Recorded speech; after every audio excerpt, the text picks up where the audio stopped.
ഞാൻ ഉപമ പ്രസ്താവിപ്പാൻ വായ് തുറക്കും.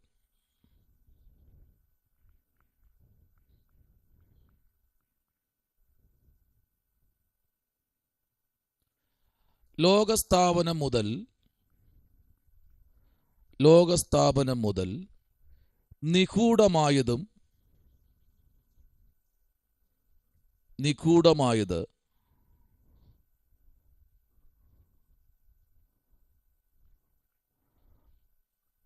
നിഗൂഢമായത് ഉറച്ചിരിക്കും എന്ന് യേശുവിനെ പറ്റി പറഞ്ഞിട്ടുള്ള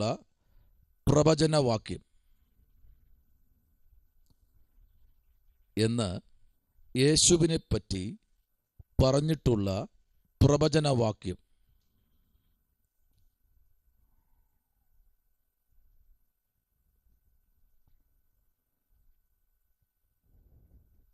ഒരളവിൽ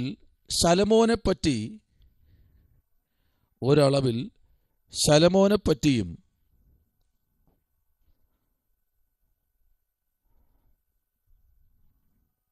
പറയുവാനുള്ളതാണ് ശലോമോന്റെ കീർത്തി.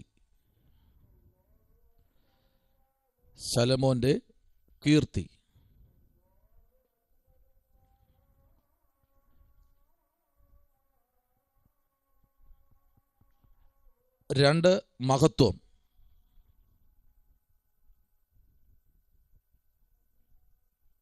3 ധനം. 4 ബഹുമാനം എന്നിവ തൻ്റെ രാജീക പ്രഭയോടുകൂടെ വന്നിരിക്കുന്നു എന്ന് ക്രിസ്തുവിന്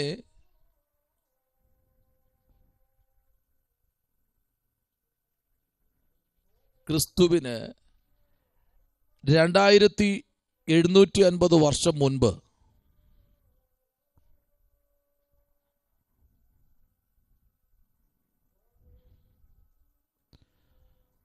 പ്രവാചകന്മാർ അരുളി ചെയ്തതുപോലെ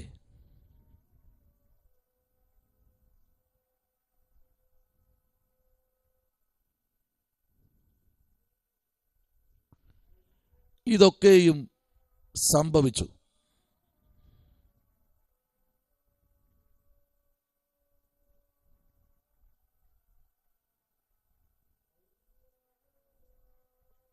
ഇതാ ശലോമോനിലും വലിയവൻ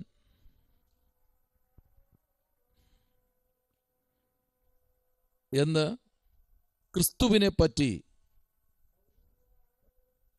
പ്രസ്താവിച്ചിട്ടുള്ളതും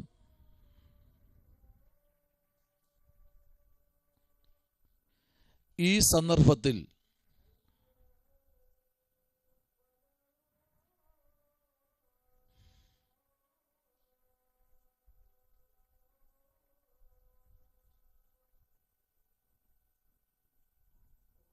യേശുക്രിസ്തുവിനെ പറ്റി വേദപുസ്തകം നമ്മെ പഠിപ്പിക്കുന്നു. ആധാരമായി മത്തായി സുവിശേഷം 12:42.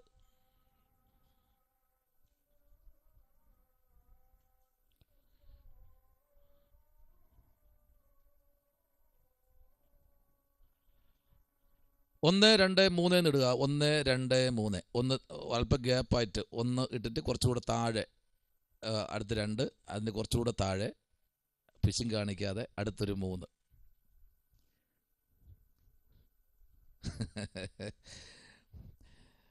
ഒന്ന് ഇസ്രായേലിൻ്റെയും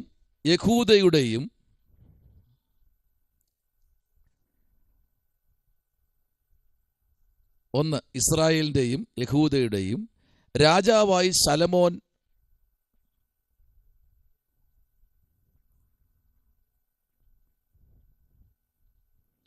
ഭരണമേൽക്കുന്നതും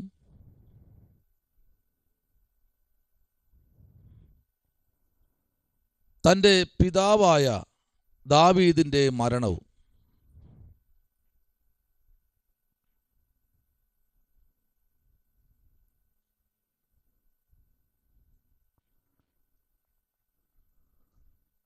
2, ശലോമോന്റെ വാഴ്ചയും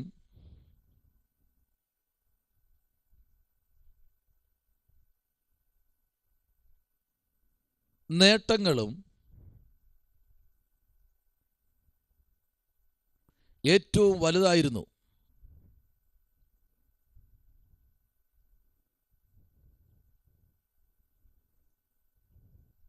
യെരൂശലേം ദേവാലയത്തിന്റെ നിർമ്മാണവും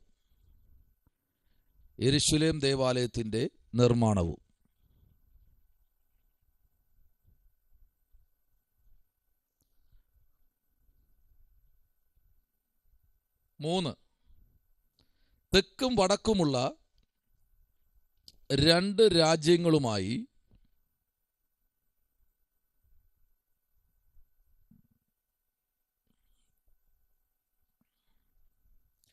ഇസ്രായേൽ വിഭജിക്കപ്പെട്ടു.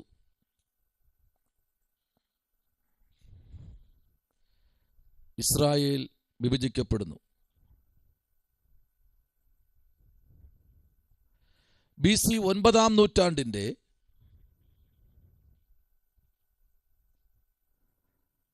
മധ്യകാലം വരെ ഭരിച്ച രാജാക്കന്മാരുടെ ചരിത്രം.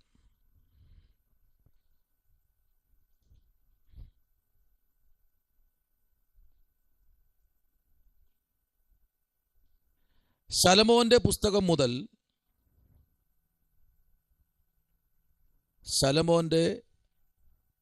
മുതൽ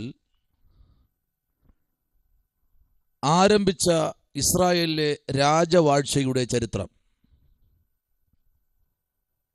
ശലോമോന്റെ പുസ്തകം മുതൽ ആരംഭിച്ച ഇസ്രായേലിലെ രാജവാഴ്ചയുടെ ചരിത്രം.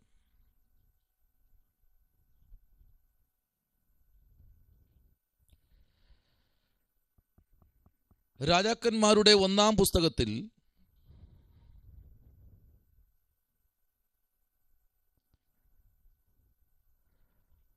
തുടർന്ന് 3 ഭാഗമായി ഇതിനെ തിരിക്കുന്നു.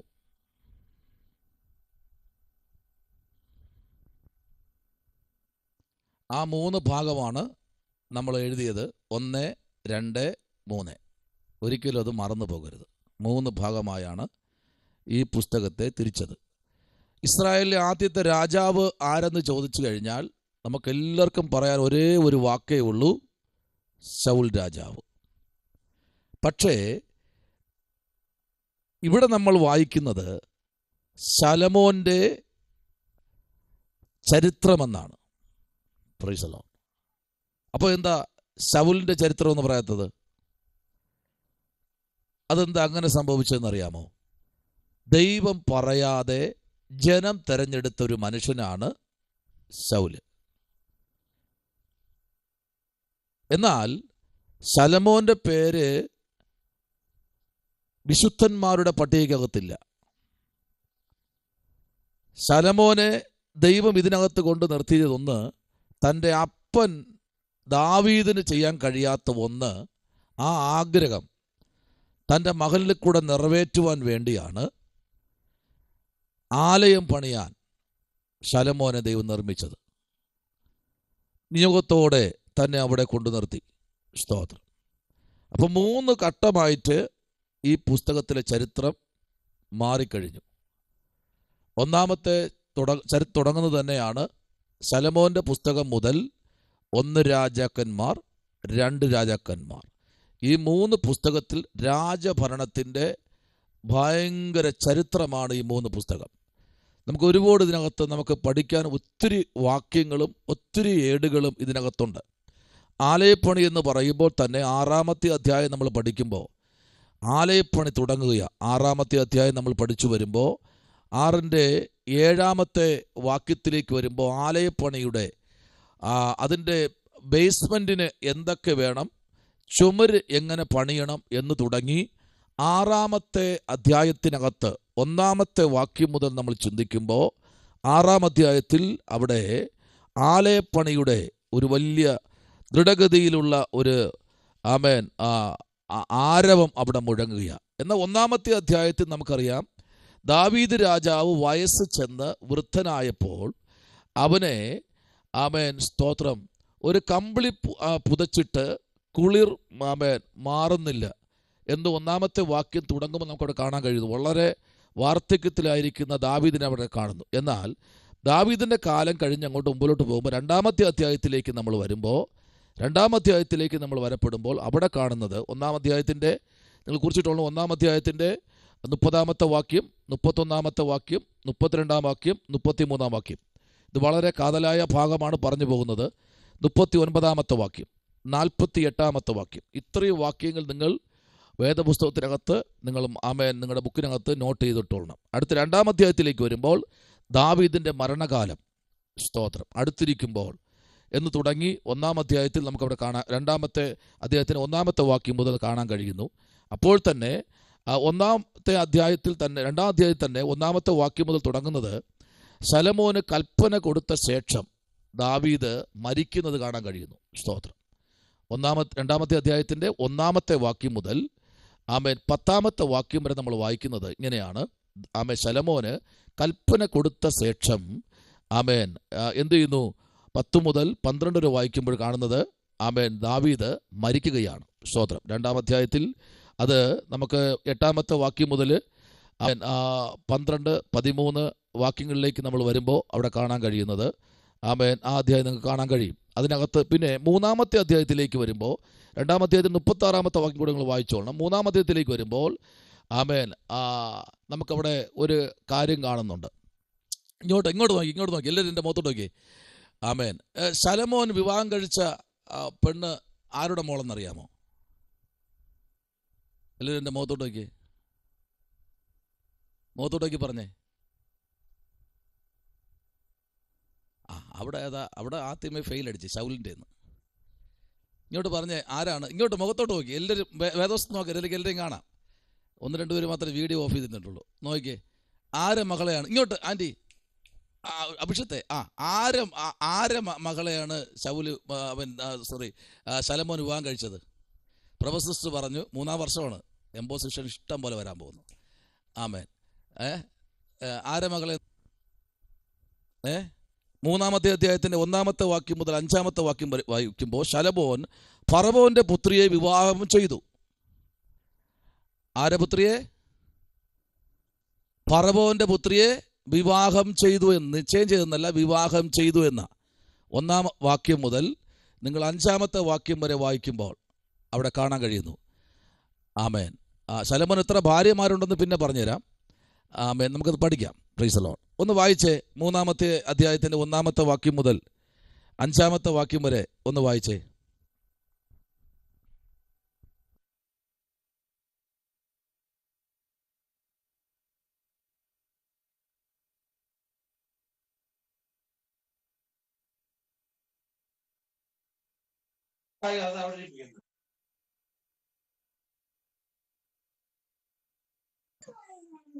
അനന്തരം ശലോമോൻ മിസ്രയീം രാജാവായ ഫറവോനോട് സംബന്ധം കൂടി ഫറവോന്റെ മകളെ വിവാഹം ചെയ്തു. തന്റെ അരമനയും യഹോവയുടെ ആലയവും യെരൂശലേമിന് ചുറ്റും മതിലും പണിത് തീരുവോളം അവളെ ദാവീദിന്റെ നഗരത്തിൽ കൊണ്ടുവന്ന് പാർപ്പിച്ചു. എന്നാൽ ആ കാലം വരെ യഹോവയുടെ നാമത്തിന് ഒരു ആലയം പണിയാതെ ഇരുന്നത് കൊണ്ട് ജനം പൂജാഗിരികളിൽ വെച്ച് യാഗം കഴിച്ചു പോന്നു. ശലോമോൻ യഹോവയെ സ്നേഹിച്ചു, തന്റെ അപ്പനായ ദാവീദിന്റെ ചട്ടങ്ങളെ അനുസരിച്ച് നടന്നു. എങ്കിലും അവൻ പൂജാഗിരികളിൽ വെച്ച് യാഗം കഴിക്കുകയും ധൂപം കാട്ടുകയും ചെയ്തു. രാജാവ് ഗിബയോനിൽ യാഗം കഴിപ്പാൻ പോയി. അത് പ്രധാന പൂജാഗിരിയായിരുന്നു. അവിടുത്തെ യാഗപീഠത്തിന്മേൽ ശലോമോൻ 1000 ഹോമയാഗം അർപ്പിച്ചു. ഗിബയോനിൽ വെച്ച് യഹോവ രാത്രിയിൽ ശലോമോന് സ്വപ്നത്തിൽ പ്രത്യക്ഷനായി, നിനക്ക് വേണ്ടുന്ന വരം ചോദിച്ചു കൊള്ളുക എന്ന് ദൈവം അരുളി ചെയ്തു. നമ്മളാണെങ്കിൽ എന്ത് പറയും? എന്ത് ചോദിക്കും? കർത്താവേ, വരവൊക്കെ അവിടെ നിൽക്കട്ടെ, ഇനി കുറെ കടഭാരം ഉണ്ടെന്ന് പറയും. നമ്മൾ പൊതുവെ പറയും, കർത്താവേ വരം അവിടെ നിൽക്കട്ടെ, അതൊക്കെ പിന്നെയുള്ള കാര്യം, കുറേ കടഭാരങ്ങളുണ്ട്, ഇപ്പം തീർക്കണമെന്ന് പറയും അല്ലേ? അല്ലെങ്കിൽ എനിക്ക് അവനിട്ട് 2 പണി കൊടുക്കണം, അല്ലെങ്കിലും അവൻ അങ്ങനെയാ എന്ന് പറയും. പക്ഷേ ശലോമോന് കൽപ്പന കൊടുത്ത് ആരെന്നറിയാമോ? അപ്പൻ അപ്പൻ കൽപ്പന കൊടുത്തു കഴിഞ്ഞാൽ ഇന്ന് രാത്രി അതിനകത്ത് ഒത്തിരി നിന്ന് ശുശ്രൂഷിക്കേണ്ട ഭാഗമുണ്ട്. ഈ ഭാഗമൊക്കെ ഞാൻ നിന്ന് ശുശ്രൂഷിക്കുന്ന ഭാഗങ്ങളാണ്. അപ്പോൾ ഈ ഫറവോൻ്റെ മകളെ വിവാഹം കഴിച്ച ഒരു പ്രത്യേകതയുണ്ട്. ഒന്ന്, ആലയം പൊങ്ങണം. രണ്ടാമത് അവൻ ചെയ്ത ഏറ്റവും വലിയ തെറ്റെന്ന് പറഞ്ഞു കഴിഞ്ഞാൽ വിഗ്രഹ ആരാധനയുടെ പിന്നാലെ പോയി. ആമേൻ. പക്ഷെ ദൈവം അവിടെ എല്ലാ ശലോമോനെ ഒന്ന് ഒരു പരീക്ഷണ വസ്തു പോലെ മുൻപിൽ നിർത്തിയിട്ട് പ്രത്യക്ഷനായി. സ്തോത്രം. എന്നാൽ 6-ാമത്തെ വാക്യം മുതൽ നമ്മൾ ഇങ്ങോട്ട് വായിച്ച് 13-ാമത്തെ വാക്യം വരെ നമ്മൾ വായിച്ചു വരുമ്പോൾ ശേഷം 24, 25, 26, 27 വാക്യങ്ങളിലേക്ക് നമ്മളുമ്പോൾ അവിടെ വലിയ ഒരു ആമേൻ ദൈവത്തിൻ്റെ പ്രവൃത്തി വെളിപ്പെടുകയാണ്. ദൈവ പൈതലേ, ആമേൻ. ഒരു മകന് കിട്ടേണ്ടത് അപ്പനിൽ നിന്ന് കിട്ടേണ്ട കൽപ്പനകളും ചട്ടങ്ങളും അത് ലഭിച്ചു കഴിഞ്ഞാൽ, സ്തോത്രം, ശത്രുവിൻ്റെ പാളയത്തിനകത്ത പാർപ്പിടത്തെ പൊളിക്കാൻ ആമേൻ ശലോമോന് കഴിഞ്ഞു എന്നാണ്. സ്തോത്രം. എന്നാൽ ശ്രദ്ധിക്കണം, ആമേൻ. ഫറവോനെ പറ്റി പഠിക്കുമ്പോൾ നമുക്കറിയാം, തൻ്റെ ജനത്തെ ഒത്തിരി ബുദ്ധിമുട്ടിച്ച ഒരു രാജാവാണ് ഫറവോൻ. പക്ഷെ അതിനകത്തും ദൈവത്തിൻ്റെ മഹത്വം വെളിപ്പെട്ടു. സ്തോത്രം. ആമേൻ. അതാണ് അതിൻ്റെ ഏറ്റവും വലിയ. അപ്പോൾ നിങ്ങൾ മറന്നു പോകരുത്, പരീക്ഷയ്ക്ക് ഉറപ്പായിട്ട് നമുക്ക് ഇത് ഈ 2-ാമത്തെ വർഷത്തിലേക്ക് വരുമ്പോൾ നമുക്കതിനകത്തുണ്ടാകും ശലോമോൻ്റെ ഭാര്യ, അവളുടെ അപ്പൻ്റെ പേര്, ഇതെല്ലാം അതിനകത്തുണ്ടാകും. അതാണ് ഓരോ അധ്യായം ഞാൻ പറഞ്ഞു പഠിപ്പിക്കുന്നത്. അപ്പോൾ നോക്കൂ, 6-ാമത്തെ വാക്യം മുതൽ പഠിക്കുമ്പോഴും ആമേൻ, സ്തോത്രം, 24, 25, 26, 27 ഇതെല്ലാം ഒരു റെഡ് പേന എടുത്ത് ഒന്ന് റൗണ്ട് ചെയ്തിട്ട് നമുക്കത് ക്ലാസ്സിലേക്കുള്ള അധ്യായമാണ്. എന്നാൽ 4-ാമത്തെ അധ്യായത്തിലേക്ക് വരുമ്പോൾ അവിടെ ഒരു പ്രത്യേകത നമുക്ക് കാണാൻ കഴിയുന്നു. 1-ാമത്തെ വാക്യം മുതൽ 7-ാമത്തെ വാക്യം വരെ വായിക്കുമ്പോൾ ശലോമോൻ്റെ പ്രഭുക്കന്മാരെ പറ്റി നമുക്കവിടെ കാണുന്നു. സ്തോത്രം. ആമേൻ. ആ പ്രഭുക്കന്മാരെ പറ്റിയൊക്കെ നമ്മൾ പഠിക്കാൻ ഒത്തിരി കാര്യങ്ങളുണ്ട്. അതിനകത്ത് അവിടെ തൊടുന്നില്ല. എന്നാൽ 22, 23, 24 ആമേൻ വാക്യങ്ങളും 28, 29, 32, 33, 34 ഇത്രയും വാക്യങ്ങൾ നിങ്ങൾ എന്ത് ചെയ്യണം?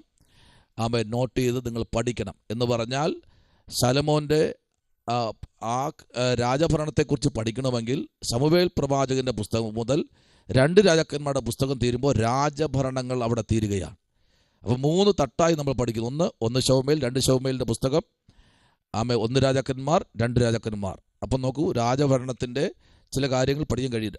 5-ാമത്തെ അധ്യായത്തിലേക്ക് വരുമ്പോൾ അവിടെ ഹീരാം, ആമേൻ, 1-ാമത്തെ വാക്യം മുതൽ 7-ാമത്തെ വാക്യം വരെ പഠിക്കുമ്പോൾ ഹീരാം ശലോമോനെ കാണുവാൻ ആളെ അയക്കുന്നതും ദേവാലയത്തെ പണിയുവാൻ മരം ആമേൻ കൊടുക്കുന്നതൊക്കെ നമുക്കവിടെ കാണാൻ കഴിയുന്നു. അതിൻ്റെ 1-ാമത്തെ വാക്യവും 11-ാമത്തെ വാക്യവും നമ്മൾ പഠിക്കുമ്പോൾ നമുക്ക് 1-ാമത്തെ വാക്യവും 11-ാമത്തെ വാക്യവും ഞാൻ താക്കോൽ വാക്യമാണ് പറഞ്ഞത്.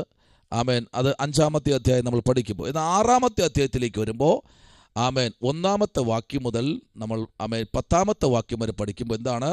ശലോമോൻ്റെ ദേവാലയ നിർമ്മാണത്തെക്കുറിച്ച് നമ്മൾ പഠിക്കുന്നു. അതാണ് ഞാൻ നേരത്തെ പറഞ്ഞത് കമ്പിവാചകത്തിൽ. എന്താണ് അവിടെ? ആമേൻ. 6-ാമത്തെ വാക്യവും 5, 6, 7 ഈ വാക്യങ്ങൾ നമ്മൾ പഠിക്കുമ്പോൾ കാണുന്നത് വെട്ടുകുഴിയിൽ വച്ച് തന്നെ കുറവ് തീർത്ത കല്ല് കൊണ്ടാണ് ആലയം പണിതിരിക്കുന്നത്. സ്തോത്രം. അപ്പോൾ ഒരു ദൈവ പൈതലിനെ കുറിച്ച് ദൈവം ആഗ്രഹിക്കുന്നത് കുറവ് തീർത്താണ് ആലയത്തിലേക്ക് പ്രവേശിക്കേണ്ടത്. അപ്പോൾ ആലയത്തിനകത്ത് വടംവലിയൊന്നുമില്ല, പ്രശ്നങ്ങളൊന്നുമില്ല. ആമേൻ. അവിടെ കസേരകളിയോ ആമേൻ അല്ലെങ്കിൽ വാക്കുകൾ കൊണ്ട് കസർത്തടിക്കാനൊന്നും കഴിയില്ല. കാരണം കുറവ് തീർത്ത ഒരു മനുഷ്യനെ കൊണ്ട് ആലയം പണിയാൻ പറ്റും. Praise the Lord. ആമേൻ. അതിന് ഇപ്പോൾ ഈ കാലഘട്ടങ്ങളിൽ ദൈവം പലരെയും ആലയം പണിയാൻ എഴുന്നേൽപ്പിക്കുന്നുണ്ട്. സ്തോത്രം. ആമേൻ. ഒരു കൂട്ടം പേര് ആമേൻ ആലയം പണിയാൻ പൈസയും വച്ചുകൊണ്ടിരുന്നിട്ട് ആലയം പണിയാൻ പറ്റില്ല. കാരണം ആലയം വീട് വയ്ക്കും പോലെ പണിയാൻ ദൈവം അനുവദിക്കത്തില്ല. ആമേൻ. ഒരു ബാത്റൂമിൻ്റെ ഒരു ഡോറ് പണിയണമെങ്കിൽ പോലും ദൈവത്തിൻ്റെ കാര്യം വെളിപ്പെടണം. അതാണ് ആലയത്തിൻ്റെ കാര്യങ്ങളെന്ന് പറഞ്ഞു കഴിഞ്ഞാൽ. അത് നമുക്കിവിടെ കൃത്യമായിട്ട് 6-ാമത്തെ അധ്യായം നമുക്ക് കാണാൻ കഴിയുന്നു. അതിൻ്റെ 5-ാമത്തെ വാക്യം മുതൽ 7-ാമത്തെ വാക്യം വരെ ഒരാളിന് വായിക്കാമോ? Praise the Lord. 5-ാമത്തെ വാക്യം മുതൽ ആമേൻ. 7-ാമത്തെ വാക്യം വരെ. 4-ാമത്തെ വാക്യം മുതൽ വായിച്ചോളൂ. 4, 5, 6, 7 ഒന്ന് വായിച്ചേ.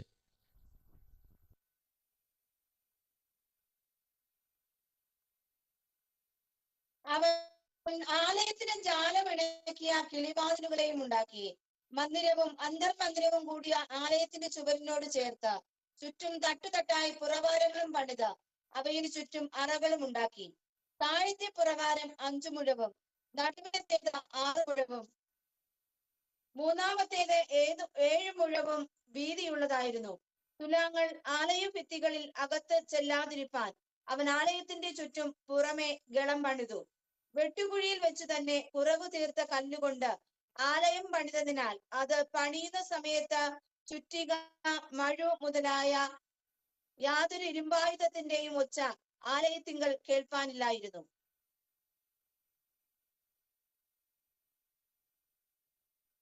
ഇപ്പൊ ഏറെക്കുറെ മനസ്സിലായി കാണുമല്ലോ. അതിന് താഴോട്ട് നമ്മൾ പഠിക്കുമ്പോൾ ഒരു വളരെ അനുഗ്രഹിക്കപ്പെട്ട വാക്കുകളാണ് അതിന് താഴോട്ടൊക്കെ നമുക്ക് ആ വാക്യങ്ങൾ കാണുന്നത്. ആമേ 22-ാമത്തെ വാക്യം കാണുമ്പോൾ അങ്ങനെ അവൻ ആലയം എന്ന് തുടങ്ങി താഴോട്ട് നമ്മൾ വായിക്കുമ്പോൾ അതിൻ്റെ മുന്താഴവും ആമേൻ അതിൻ്റെ കാര്യങ്ങളും ഒക്കെ നമുക്കവിടെ കാണാൻ കഴിയുന്നു. ആലയത്തിനകത്ത് ചെയ്ത ശുശ്രൂഷകളെ പറ്റിയാണ് അവിടെ കാണുന്നത്. അപ്പോൾ തന്നെ 28-ാമത്തെ വാക്യം, 29, 30, ആമേൻ 32, ആമേൻ 36 തുടങ്ങിയ വാക്യങ്ങൾ വായിക്കുമ്പോൾ കാണാൻ നമുക്ക് ഒത്തിരി പഠിക്കാൻ അതിനകത്തുണ്ട്. അപ്പോൾ തന്നെ 7-ാമത്തെ അധ്യായത്തിലേക്ക് വരുമ്പോൾ ആമേൻ സ്തോത്രം 1-ാമത്തെ വാക്യവും 2-ാമത്തെ വാക്യമൊക്കെ നമ്മൾ പഠിക്കുമ്പോൾ ശലോമോൻ്റെ ഭവനവും ലെബാനോനിലെ ആമേൻ ആ ഭവനവും ഫറവോൻ്റെ പുത്രിമാർക്ക് വേണ്ടിയുള്ള ഭവനവും പണിത് ആമേൻ ശലോമോൻ മാറ്റുന്നതായി നമുക്ക് കാണാൻ കഴിയുന്നു. ഇങ്ങനെയാണ് ആമേൻ തൻ്റെ കുടുംബത്തിനകത്ത് തന്നെ വീടുകൾ പണിയുന്നത് നമുക്ക് കാണാൻ കഴിയുന്നു. ആമേൻ. അതാണ് നമുക്ക് 1-ാമത്തെ വാക്യം മുതൽ നമുക്ക് കാണാൻ കഴിയുന്നത്. ഏകദേശം 10-ാമത്തെ വാക്യം വരെ നമ്മൾ കാണുന്നത് ഇങ്ങനെയുള്ള ശുശ്രൂഷകളെ നമ്മൾ കാണാൻ കഴിയുന്നത്. 2-ാമത്തെ ഭാഗം നമ്മൾ ചിന്തിക്കുമ്പോൾ 13-ാമത്തെ വാക്യം മുതൽ നമുക്ക് കാണാൻ കഴിയുന്നത് ഹീരാമിൻ്റെ പണിക്കാർ കുറിച്ച് നമുക്ക് കാണാൻ കഴിയുന്നു. സ്തോത്രം. അവിടെ ചില പണികൾ നടക്കുകയാണ്. 1, 2 അല്ല, ഒത്തിരി പണികൾ അതിനകത്ത് നടന്നുകൊണ്ടിരിക്കുന്നു എന്ന് രാജാക്കന്മാരുടെ പുസ്തകം 7-ാം അധ്യായത്തിൽ കാണാൻ കഴിയുന്നു. അപ്പോൾ തന്നെ 25-ാമത്തെ വാക്യം നമ്മൾ പഠിക്കുമ്പോൾ 29, 31, ആമേൻ 10, ആമേൻ സ്തോത്രം അതിൻ്റെ 11, 14 ഇതൊക്കെ നമ്മൾ പഠിക്കുമ്പോൾ അതിനകത്ത് നമുക്ക് അങ്ങനെയുള്ള ദൂതുകൾ കാണാൻ കഴിയുന്നു. ആമേൻ സ്തോത്രം. ആമേൻ. അടുത്തതായി നമ്മൾ ചിന്തിക്കുന്നത് 8-ാമത്തെ അധ്യായത്തിലേക്ക് വരുമ്പോൾ കുറച്ചുകൂടെ ആമേൻ ആഴത്തിലേക്കും യുദ്ധങ്ങളിലേക്കും വരുന്നതാണ് 8-ാമത്തെ അധ്യായം. ആമേൻ. യുദ്ധം മാത്രമല്ല, ഒരു ശുദ്ധീകരണത്തിൽ കൂടെ ആമേൻ ആലയത്തെ കൊണ്ടുപോകുന്നതും അല്ലെങ്കിൽ ജനത്തെ ഒരുക്കുന്നതുമായിട്ടൊക്കെ നമുക്കവിടെ കാണാൻ കഴിയുന്നു. ആമേൻ. 1-ാമത്തെ വാക്യം മുതൽ നമ്മൾ പഠിക്കുമ്പോൾ നമുക്ക് കാണാൻ കഴിയുന്നതും 12-ാം അധ്യായത്തിൽ അതിൻ്റെ 54-ാമത്തെ വാക്യമൊക്കെ നമുക്ക് വായിക്കുമ്പോഴൊക്കെ നമുക്കവിടെ കാണാൻ കഴിയുന്നത്. മാത്രവുമല്ല കുറേ ദൂതുകൾ ഇതിന് ഈ പുസ്തകത്തിനകത്ത് ആമേൻ പ്രൈസ് ദി ലോർഡ് വച്ചിട്ടുണ്ട്. Price the Lord. ഒന്ന് ആമേൻ നമുക്ക് കാണാൻ കഴിയുന്നത് ശലോമോൻ്റെ അനുഗ്രഹവും ശലോമോൻ്റെ ആഗ്രഹവും ഒക്കെ ഈ പുസ്തകത്തിൽ കൂടെ ദൈവം നമുക്ക് ആമേൻ മനസ്സിലാക്കി തരുന്നു. ദൈവപൈതലേ, ഇതെങ്ങനെ ഇത്രയും ഈ കാര്യങ്ങൾ പറഞ്ഞു തരുന്നെന്ന് മനസ്സിലാക്കി കഴിഞ്ഞാൽ നമ്മൾ ഒരു അധ്യായത്തിൻ്റെ ഒരു വാക്യം മാത്രം നിങ്ങൾ വായിച്ച് പ്രസംഗിക്കാൻ എണീക്കരുത്. അതിൻ്റെ പശ്ചാത്തലങ്ങൾ ആ അധ്യായം നമ്മൾ ഫുള്ള് വായിച്ചിരിക്കണം. എങ്കിൽ മാത്രമേ നമുക്കൊരു പ്രസംഗം ആമേൻ മുഴുപ്പിക്കാൻ കഴിയൂ. അപ്പോൾ ഒരു അധ്യായം നമ്മൾ പഠിച്ചിട്ട് ആ അധ്യായത്തിൽ കിട്ടാത്തത് അടുത്ത അധ്യായത്തിൽ കാണും. നമ്മൾ ചിലപ്പോൾ എടുക്കുന്നത് 10-ാമത്തെ അധ്യായത്തിന് 4-ാമത്തെ വാക്യമായിരിക്കും. അതിൻ്റെ ബാക്കിയെല്ലാം കിടക്കുന്നത് 1-ാം അധ്യായത്തിൽ കിടക്കായിരിക്കും. ആമേൻ. അപ്പോൾ നമ്മൾ എന്ത് ചെയ്യണം? വാക്യങ്ങളെല്ലാം അധ്യായങ്ങൾ നമ്മൾ എന്ത് ചെയ്യണം? കവർ ചെയ്ത് നമ്മുടെ ഉള്ള കൈക്കകത്ത് അധ്യായങ്ങളും വാക്യങ്ങളും നമ്മളാക്കി വയ്ക്കണം. എന്നെ പഠിപ്പിക്കുമ്പോൾ കെ.ഒ. തോമസ് സാർ ഇങ്ങനെ പറഞ്ഞു, കുഞ്ഞേ, ആമേൻ 2 വർഷം പഠിക്കുന്ന ഒരു കുട്ടിയുടെ ഹൃദയത്തിനകത്ത് ആമേൻ 3500 വാക്യങ്ങൾ ഹൃദയത്തിനകത്ത് ഉണ്ടായിരിക്കണം. എത്ര വാക്യങ്ങൾ? 3500 വാക്യങ്ങൾ എന്ന് പറയുമ്പോൾ ഏകദേശം 40ഓളം പുസ്തകങ്ങൾ നമ്മൾ പരിശോധിച്ചിരിക്കണം. സ്തോത്രം. എങ്കിൽ മാത്രമേ ഒരു പ്രസംഗം നമുക്ക് മുഴുപ്പിക്കാൻ കഴിയൂ. സ്തോത്രം. ആമേൻ. അതാണ് ആമേൻ നമുക്ക് കാണാൻ കഴിയുന്നത്. അപ്പോൾ നോക്കൂ, 8-ാമത്തെ അധ്യായത്തിൻ്റെ 10-ാമത്തെ വാക്യം, 11-ാമത്തെ വാക്യം, 7-ാമത്തെ വാക്യം, അതിൻ്റെ 18-ാമത്തെ വാക്യം, ആമേൻ. സ്തോത്രം. Praise the Lord. ആമേൻ. അതിൻ്റെ 12-ാമത്തെ വാക്യം. ആമേൻ. തീർന്നില്ല. അതിൻ്റെ 54-ാമത്തെ വാക്യം, 55, 64, 65, 66 ഇത്രയും വാക്യങ്ങൾ, 58 ഇത്രയും വാക്യങ്ങൾ നമ്മൾ പഠിക്കുന്നത് മാത്രമല്ല, ആ അധ്യായം ഫുള്ളായിട്ട് അങ്ങ് പഠിക്കുക. സ്തോത്രം. ആമേൻ. അടുത്ത് നമ്മൾ വായിക്കുന്നത് 9-ാമത്തെ അധ്യായത്തിലേക്ക് വരുമ്പോൾ അവിടെ കാണുന്നത് ഒരു സ്വപ്നത്തിൽ ശലോമോനിലുള്ള ദൈവത്തിൻ്റെ, ആമേൻ സ്തോത്രം, ഒരു ദൗത്യവും ദൈവത്തിൻ്റെ ഒരു ആഗമനവും നമുക്കവിടെ 1-ാമത്തെ വാക്യം മുതൽ 10-ാമത്തെ വാക്യം വരെ കാണുന്നു. സ്തോത്രം. 10-ാമത്തെ വാക്യം മുതൽ നമ്മൾ വായിക്കുമ്പോൾ ശലോമോനും ഹീരാമും തമ്മിലുള്ള ഒരു വലിയ സമാധാന ചർച്ചയിലേക്ക് വരുന്നതായി കാണാൻ കഴിയുന്നു. ഇത്രയും പറഞ്ഞ കാര്യം എന്ന് പറഞ്ഞു കഴിഞ്ഞാൽ നിങ്ങൾക്ക് ഒരു മെസ്സേജ് തയ്യാറാക്കുമ്പോൾ ഇങ്ങനെയുള്ള കാര്യങ്ങൾ നമ്മൾ മനസ്സിലാക്കിയിരിക്കും. 9-ാം അധ്യായത്തിൻ്റെ 4-ാമത്തെ വാക്യവും 5-ാമത്തെ വാക്യവും നിങ്ങൾ പഠിച്ചിരിക്കണം. 4-ാമത്തെ വാക്യവും 5-ാമത്തെ വാക്യവും 18, 19, 20, 21, 22, 23 വാക്യം വരെ നമ്മൾ എന്ത് ചെയ്യണം? വായിച്ചിരിക്കണം. ഇത്രയുമാണ് ആ ഭാഗത്ത് പറഞ്ഞു വിടുന്നത്. അടുത്ത ഭാഗം നമ്മൾ ചിന്തിക്കുന്നത് 10-ാമത്തെ അധ്യായത്തിലേക്ക് നമ്മൾ വരുമ്പോൾ, ആമേൻ സ്തോത്രം, ആമേൻ സ്തോത്രം, പ്രൈസ് ദി ലോർഡ്. 1-ാമത്തെ വാക്യം മുതൽ ആമേൻ 14-ാമത്തെ വാക്യം വരെ നമുക്കവിടെ കാണാൻ കഴിയുന്നത്, ആമേൻ സ്തോത്രം, ഒന്ന് വായിക്കാമോ? 1-ാമത്തെ വാക്യം നമുക്ക് ശേബാ രാജ്ഞിയെക്കുറിച്ചും ആമേൻ കുറച്ച് കാര്യങ്ങൾ നമുക്ക് അവിടെ ശലോമോൻ്റെ കീർത്തി കേട്ട് വരുന്നതൊക്കെ നമുക്കവിടെ കാണാൻ കഴിയുന്നു.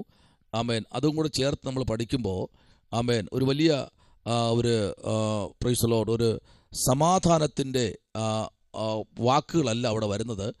കുറച്ച് അങ്ങോട്ട് പോകുമ്പോൾ 5-ാമത്തെ വാക്യവും 6-ാമത്തെ വാക്യവും നമുക്കവിടെ കുറച്ചുകൂടെ ആഴത്തിലേക്ക് നമുക്ക് ചിന്തിക്കാൻ കഴിയുന്നു. ഒന്ന് വായിച്ചേ. 10-ാമത്തെ അധ്യായത്തിൻ്റെ 1-ാമത്തെ വാക്യവും 2, 3 കൂടെ ഒന്ന് ചേർത്തൊന്ന് വായിച്ചേ. 3, 4 ഒന്ന് വായിച്ചേ. സ്തോത്രം.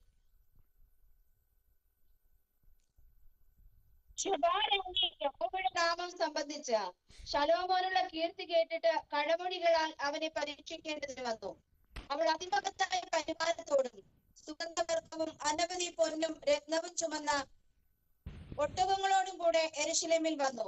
അവൾ ശലോമോന്റെ അടുക്കൽ വന്ന ശേഷം തന്റെ മനോരഥമൊക്കെയും അവനോട് പ്രസ്താവിച്ചു. അവളുടെ സകല ചോദ്യങ്ങൾക്കും ശലോമോൻ സമാധാനം പറഞ്ഞു. സമാധാനം പറയാൻ കഴിയാതെ ഒന്നും രാജാവിന് മറപ്പൊരുളായിരുന്നില്ല. ശെബാ രാജ്ഞി ശലോമോന്റെ സകല ജ്ഞാനവും അവൻ പണിത അരമനയും അവന്റെ മേശയിലെ ഭക്ഷണവും അവന്റെ ഭൃത്യന്മാരുടെ ഇരിപ്പും അവന്റെ ശുശ്രൂഷകന്മാരുടെ നിലയും അവരുടെ ഉടുപ്പും അവന്റെ പാനപാത്രമാരെയും യഹോവയുടെ ആലയത്തിലേക്കുള്ള അവന്റെ എഴുന്നേൽപ്പും കണ്ടിട്ട് അമ്പരന്ന് പോയി. Price the Lord. ശെബാ രാജ്ഞിയുടെ വരവ് തന്നെ ഒരു ഭയങ്കര ശലോമോന്റെ ജീവിതത്തെ താറുമാറാക്കാൻ വരുന്ന ഒരു വരവാ. സ്തോത്രം. പക്ഷെ അവിടെ ആ അധ്യായം നമ്മൾ പഠിക്കുമ്പോൾ ഒത്തിരി കാര്യങ്ങൾ നമുക്ക് കാണാൻ കഴിയും കേട്ടോ. ഈ രാജാക്കന്മാരുടെ പുസ്തകം നിങ്ങൾ വായിച്ച് വിട്ടുകളയരുതേ. ഇതിനകത്തുള്ള ഓരോ വാക്യങ്ങളും നമ്മുടെ ജീവിതത്തിൽ ഏറ്റവും അനുഗ്രഹത്തിൻ്റെ അധ്യായങ്ങളാണ്. സ്തോത്രം. എന്നാൽ 11-ാമത്തെ അധ്യായത്തിലേക്ക് വരുമ്പോൾ ശലോമോൻ്റെ ഭാര്യമാരും അവൻ്റെ വെപ്പാട്ടിമാരും അവൻ്റെ വാർദ്ധക്യത്തിൽ അവനെ പരിഹരിക്കുന്നതൊക്കെ നമുക്കവിടെ കാണാൻ കഴിയുന്നത് 11-ാമത്തെ അധ്യായത്തിലാണ്. ആമേൻ. ഈ 11-ാമത്തെ അധ്യായം നമ്മൾ ചിന്തിച്ചു വരുമ്പോൾ തന്നെ അതിനകത്ത് കുറേ കാര്യങ്ങൾ നമുക്ക് പഠിക്കാനുണ്ട്. അത് 1, 2 വാക്യങ്ങൾ മാത്രമല്ല. 11-ാമത്തെ വാക്യം 10-ാമത്തെ വാക്യമൊക്കെ നിങ്ങൾ എന്ത് ചെയ്യണം? വായിച്ച് ആമേൻ അത് പഠിച്ച് 34, 35, 36, 38, 39, 40, 41, 42, 43 എന്ന് പറഞ്ഞാൽ 34 മുതൽ 43 വരെയുള്ള തീർത്തുള്ള വാക്യങ്ങൾ നിങ്ങൾ പഠിച്ചിരിക്കണം. സ്തോത്രം. അത് നിങ്ങളുടെ ശുശ്രൂഷയ്ക്ക് ഏറ്റവും അനുഗ്രഹമാണ്. Price the Lord. ഇങ്ങനെ എഴുതുക. 11-ാമത്തെ അധ്യായത്തിൻ്റെ 34 മുതൽ 43 വരെയുള്ള വാക്യങ്ങൾ നിങ്ങൾ വായിച്ച് പഠിക്കണം. Praise the Lord. ആമേൻ. അവിടെ നമുക്ക് കാണാൻ കഴിയുന്നത് 43-ാം വാക്യം, ശലോമോൻ തൻ്റെ പിതാവിനെ പോലെ നിദ്ര പ്രാപിച്ചു. അവൻ്റെ അപ്പനായ ദാവീദിൻ്റെ നഗരത്തിൽ അവനെ അടക്കം ചെയ്തു. അവൻ്റെ മകനായിരിക്കുന്ന അങ്ങനെയുള്ള കാര്യങ്ങളൊക്കെ നമുക്കവിടെ കാണാൻ കഴിയുന്നു. എന്നാൽ 12-ാമത്തെ അധ്യായത്തിലേക്ക് വരുമ്പോൾ നമുക്ക് കുറച്ചുകൂടെ വ്യക്തമായി പഠിക്കാൻ കഴിയുന്നു. അവിടെ നിൽക്കട്ടെ. 11-ാമത്തെ അധ്യായം വരെ നിൽക്കട്ടെ. നമുക്ക് അടുത്ത ഭാഗത്തിലേക്ക് പോവുകയാണ്. സ്തോത്രം. Praise the Lord. അടുത്ത ഭാഗം നമ്മൾ പഠിക്കാൻ പോകുന്നത് പുസ്തക അവലോകനം. സ്തോത്രം. പുസ്തക അവലോകനം. ഇപ്പോൾ നമ്മൾ 12-ാമത്തെ 11-ാമത്തെ അധ്യായം വരെ നമ്മൾ നോക്കി നിർത്തി. ഇനി അടുത്ത് നമ്മൾ പഠിക്കാൻ പോകുന്ന പുസ്തക അവലോകനം.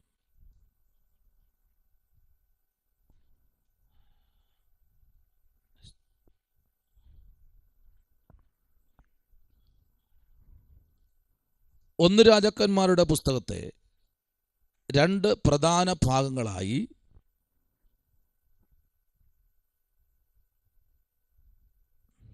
വിഭജിക്കപ്പെടുന്നു.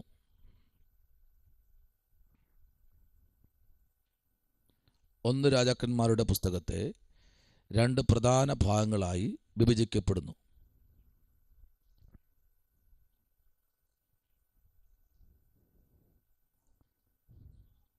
ഒന്ന്, ശലോമോൻ രാജാവിൻ്റെ ഭരണമാണ്. ഒന്ന്, ശലോമോൻ രാജാവിൻ്റെ ഭരണമാണ്. 1-ാം അധ്യായം.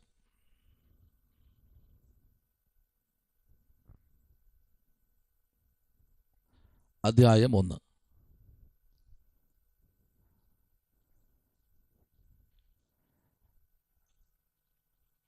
അധ്യായം 2-ാമത്തെ അധ്യായം മുതൽ 11-ാമത്തെ അധ്യായം വരെ. അധ്യായങ്ങൾ 2-ാം അധ്യായം മുതൽ 11-ാമത്തെ അധ്യായം വരെ. ഇതിലെ പ്രാരംഭ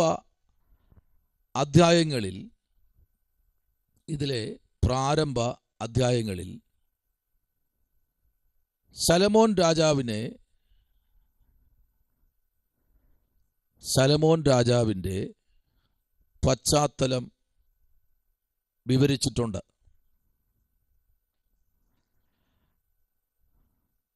അധ്യായം 1-ഉം 2-ഉം. അധ്യായമാണ് 1-ഉം 2-ഉം. രാജഭരണത്തിനാവശ്യമായ രാജധാനിക്ക് വേണ്ടി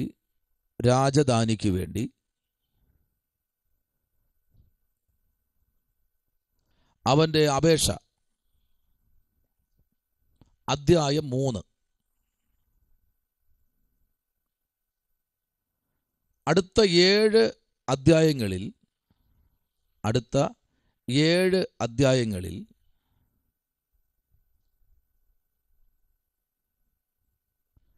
ശലോമോന്റെ ലോക പ്രസിദ്ധിയെക്കുറിച്ചുള്ള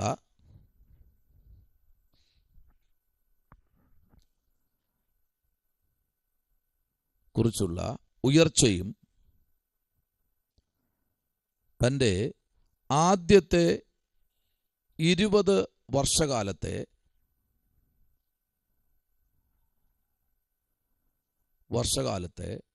ഭരണത്തിൽ ഇസ്രായേലിനുണ്ടായ സമൃദ്ധിയുടെയും സമാധാനത്തിൻ്റെയും, ഒന്നുകൂടെ പറയുന്നു, തൻ്റെ ആദ്യത്തെ 20 വർഷകാലത്തെ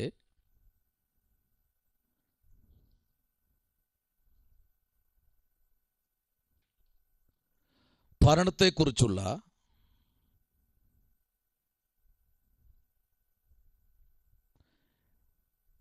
ഇസ്രായേലിനുണ്ടായ സമൃദ്ധിയുടെയും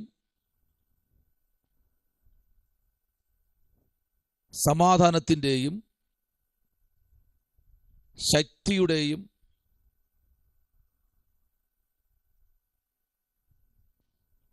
മഹത്വത്തിൻ്റെയും ഉന്നതിയും വിവരിക്കുന്നു.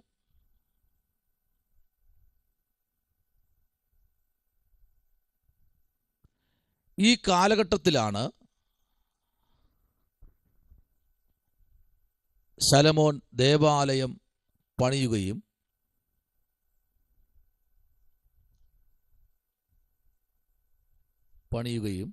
പ്രതിഷ്ഠിക്കുകയും ചെയ്തത്. അധ്യായങ്ങൾ 6 മുതൽ 8 വരെയുള്ള അധ്യായങ്ങളും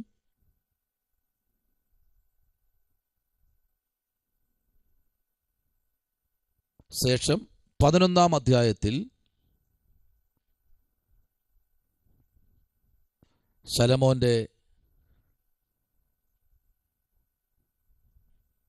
രണ്ടാം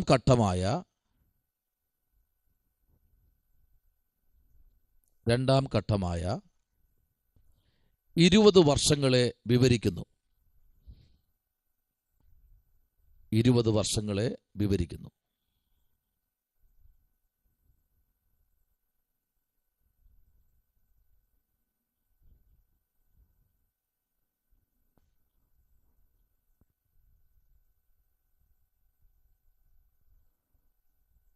ഒന്ന്, പാപവഴികൾ.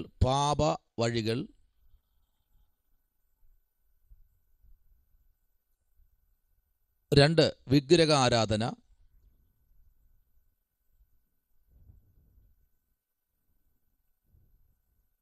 3, അനുസരണക്കേട്.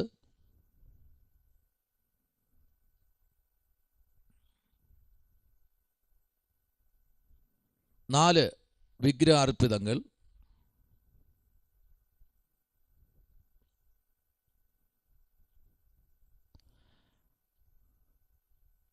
5, വഴിവിട്ട ജീവിതം.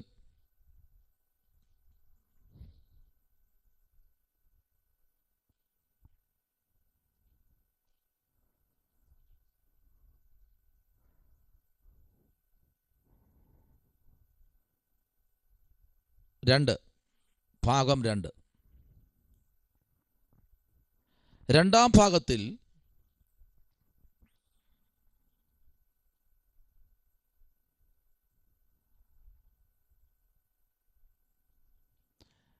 ഭാഗത്തിൽ ശലോമോന്റെ രാജ്യത്തെ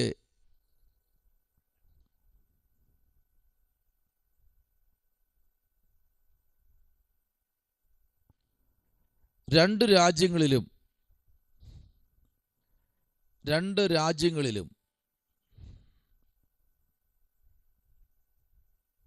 പിന്തുടർച്ച അവകാശികളായി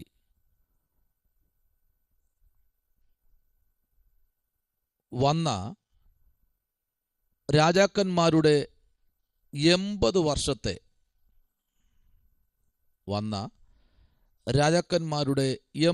വർഷത്തെ ഭരണവും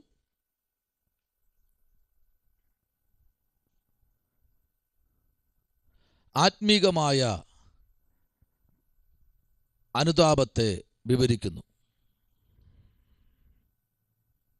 അധ്യായം 12 മുതൽ 22 വരെയുള്ള അധ്യായങ്ങൾ.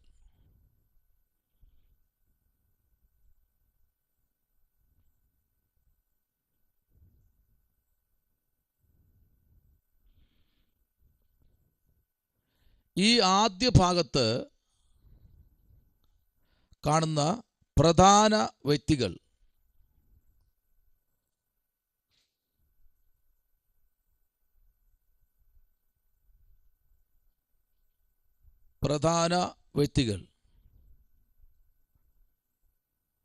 ഒന്ന്, തെക്കേ രാജ്യത്തിലെ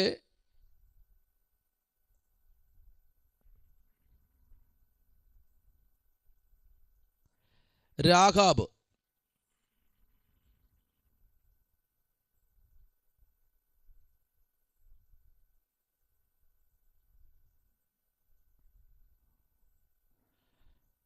രണ്ട്, വടക്കേ രാജ്യത്തിലെ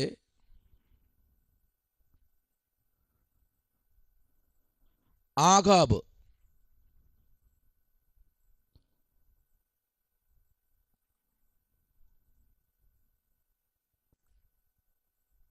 ആഹാബ് എന്ന രാജാവിൻ്റെയും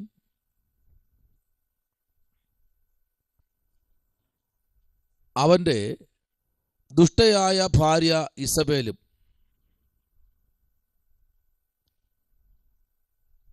ഏലിയ പ്രവാചകനുമാണ്.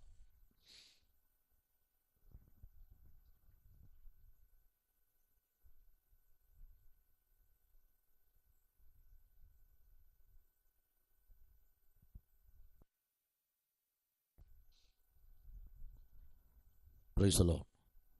ഒരു വാക്യം നമുക്ക് വായിക്കാമോ?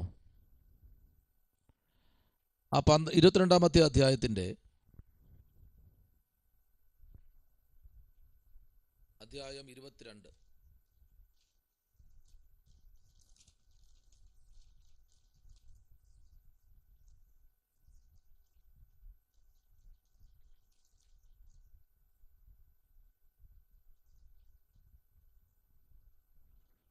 ഇരുപത്തിരണ്ടാം അധ്യായത്തിലെ 11-ാമത്തെ വാക്യം ഒന്ന് വായിക്കാമോ? 11-ാമത്തെ വാക്യവും 12-ഉം 13-ഉം ഒന്ന് വായിക്കാമോ?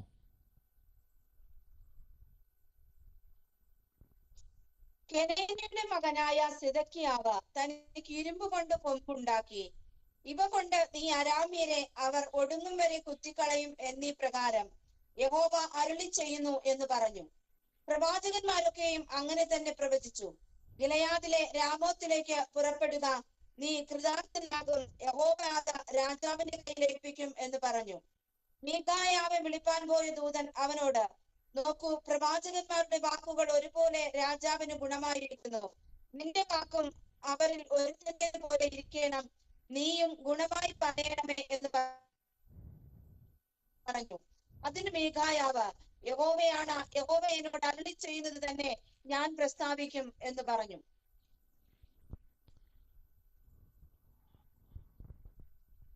സ്തോത്രം. ആ ഒരു ചെറിയൊരു തിരുത്തുണ്ട് ആ ഭാഗത്തെ. ആ രാഘാബ് എന്ന ഭാഗം നിങ്ങൾ അവിടെ ഒന്ന് ഒരു വെട്ട് കൊടുത്ത് ഒറ്റ വരയിട്ട് അത് സെൻട്രൽ വെട്ടിയിരുന്നാൽ മതി. ആ ഭാഗം എനിക്ക് സംശയമുണ്ട്. ഞാനത് നോട്ടിനകത്ത് ഒരു ചെറിയൊരു തിരുത്തുണ്ടെന്ന് തോന്നുന്നു. ഞാനത് ആ ഭാഗം അതാരാണെന്നുള്ളത് ഞാൻ പിന്നെ പറഞ്ഞുതരാം. സ്തോത്രം. ആമേൻ. അപ്പോൾ ഈ ഭാഗം നമ്മൾ വായിക്കുമ്പോൾ നമുക്കവിടെ കുറച്ച് കാര്യങ്ങൾ ചിന്തിക്കുവാൻ വേണ്ടി ഉണ്ട്. ആ ഭാഗം അവിടെ നിൽക്കട്ടെ, അത്രയും വായിക്കാൻ പറഞ്ഞതാ. കർത്താവ് നിങ്ങളെ അനുഗ്രഹിക്കട്ടെ. രണ്ടാമത്തെ ഭാഗം നമ്മൾ ചിന്തിക്കുമ്പോൾ ഈ പുസ്തകത്തിൻ്റെ സവിശേഷതകൾ.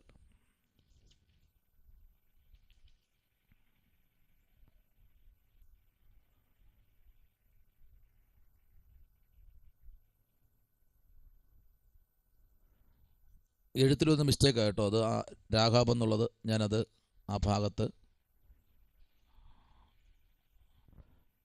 അത് നിങ്ങളത് വെട്ടിയിരുന്നാൽ മതി. ഞാൻ നാളെ അതിൻ്റെ അല്ലെങ്കിൽ ഞാൻ അത് വാട്സപ്പിൽ ഇട്ടേക്കാം. നോട്ട് എഴുതിയപ്പോൾ മിസ്റ്റേക്കാണ്. ഓക്കെ. ഈ പുസ്തകത്തിൻ്റെ സവിശേഷതകൾ. 1 രാജാക്കന്മാരുടെ പുസ്തകത്തെ സവിശേഷിപ്പിക്കുന്ന 4 പ്രത്യേകതകൾ.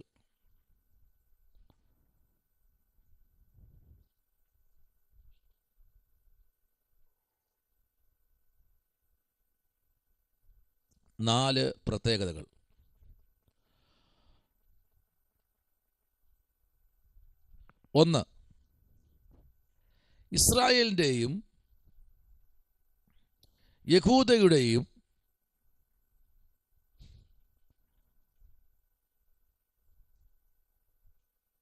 രാജാക്കന്മാർക്കുള്ള ദൈവത്തിൻ്റെ പ്രത്യേകതകളും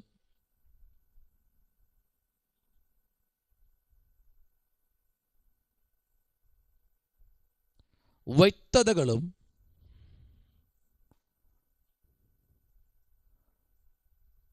പ്രവാചകന്മാരെ അവതരിപ്പിക്കുന്നു.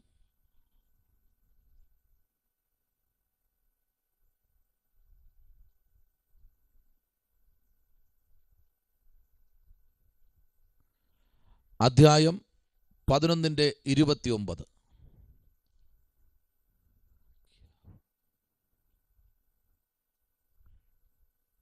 29:40. അഖിയാവ്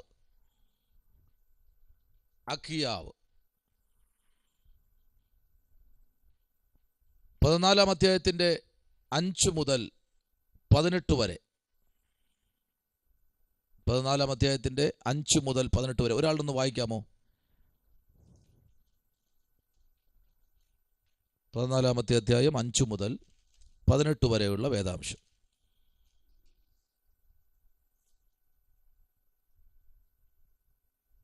വേഗം.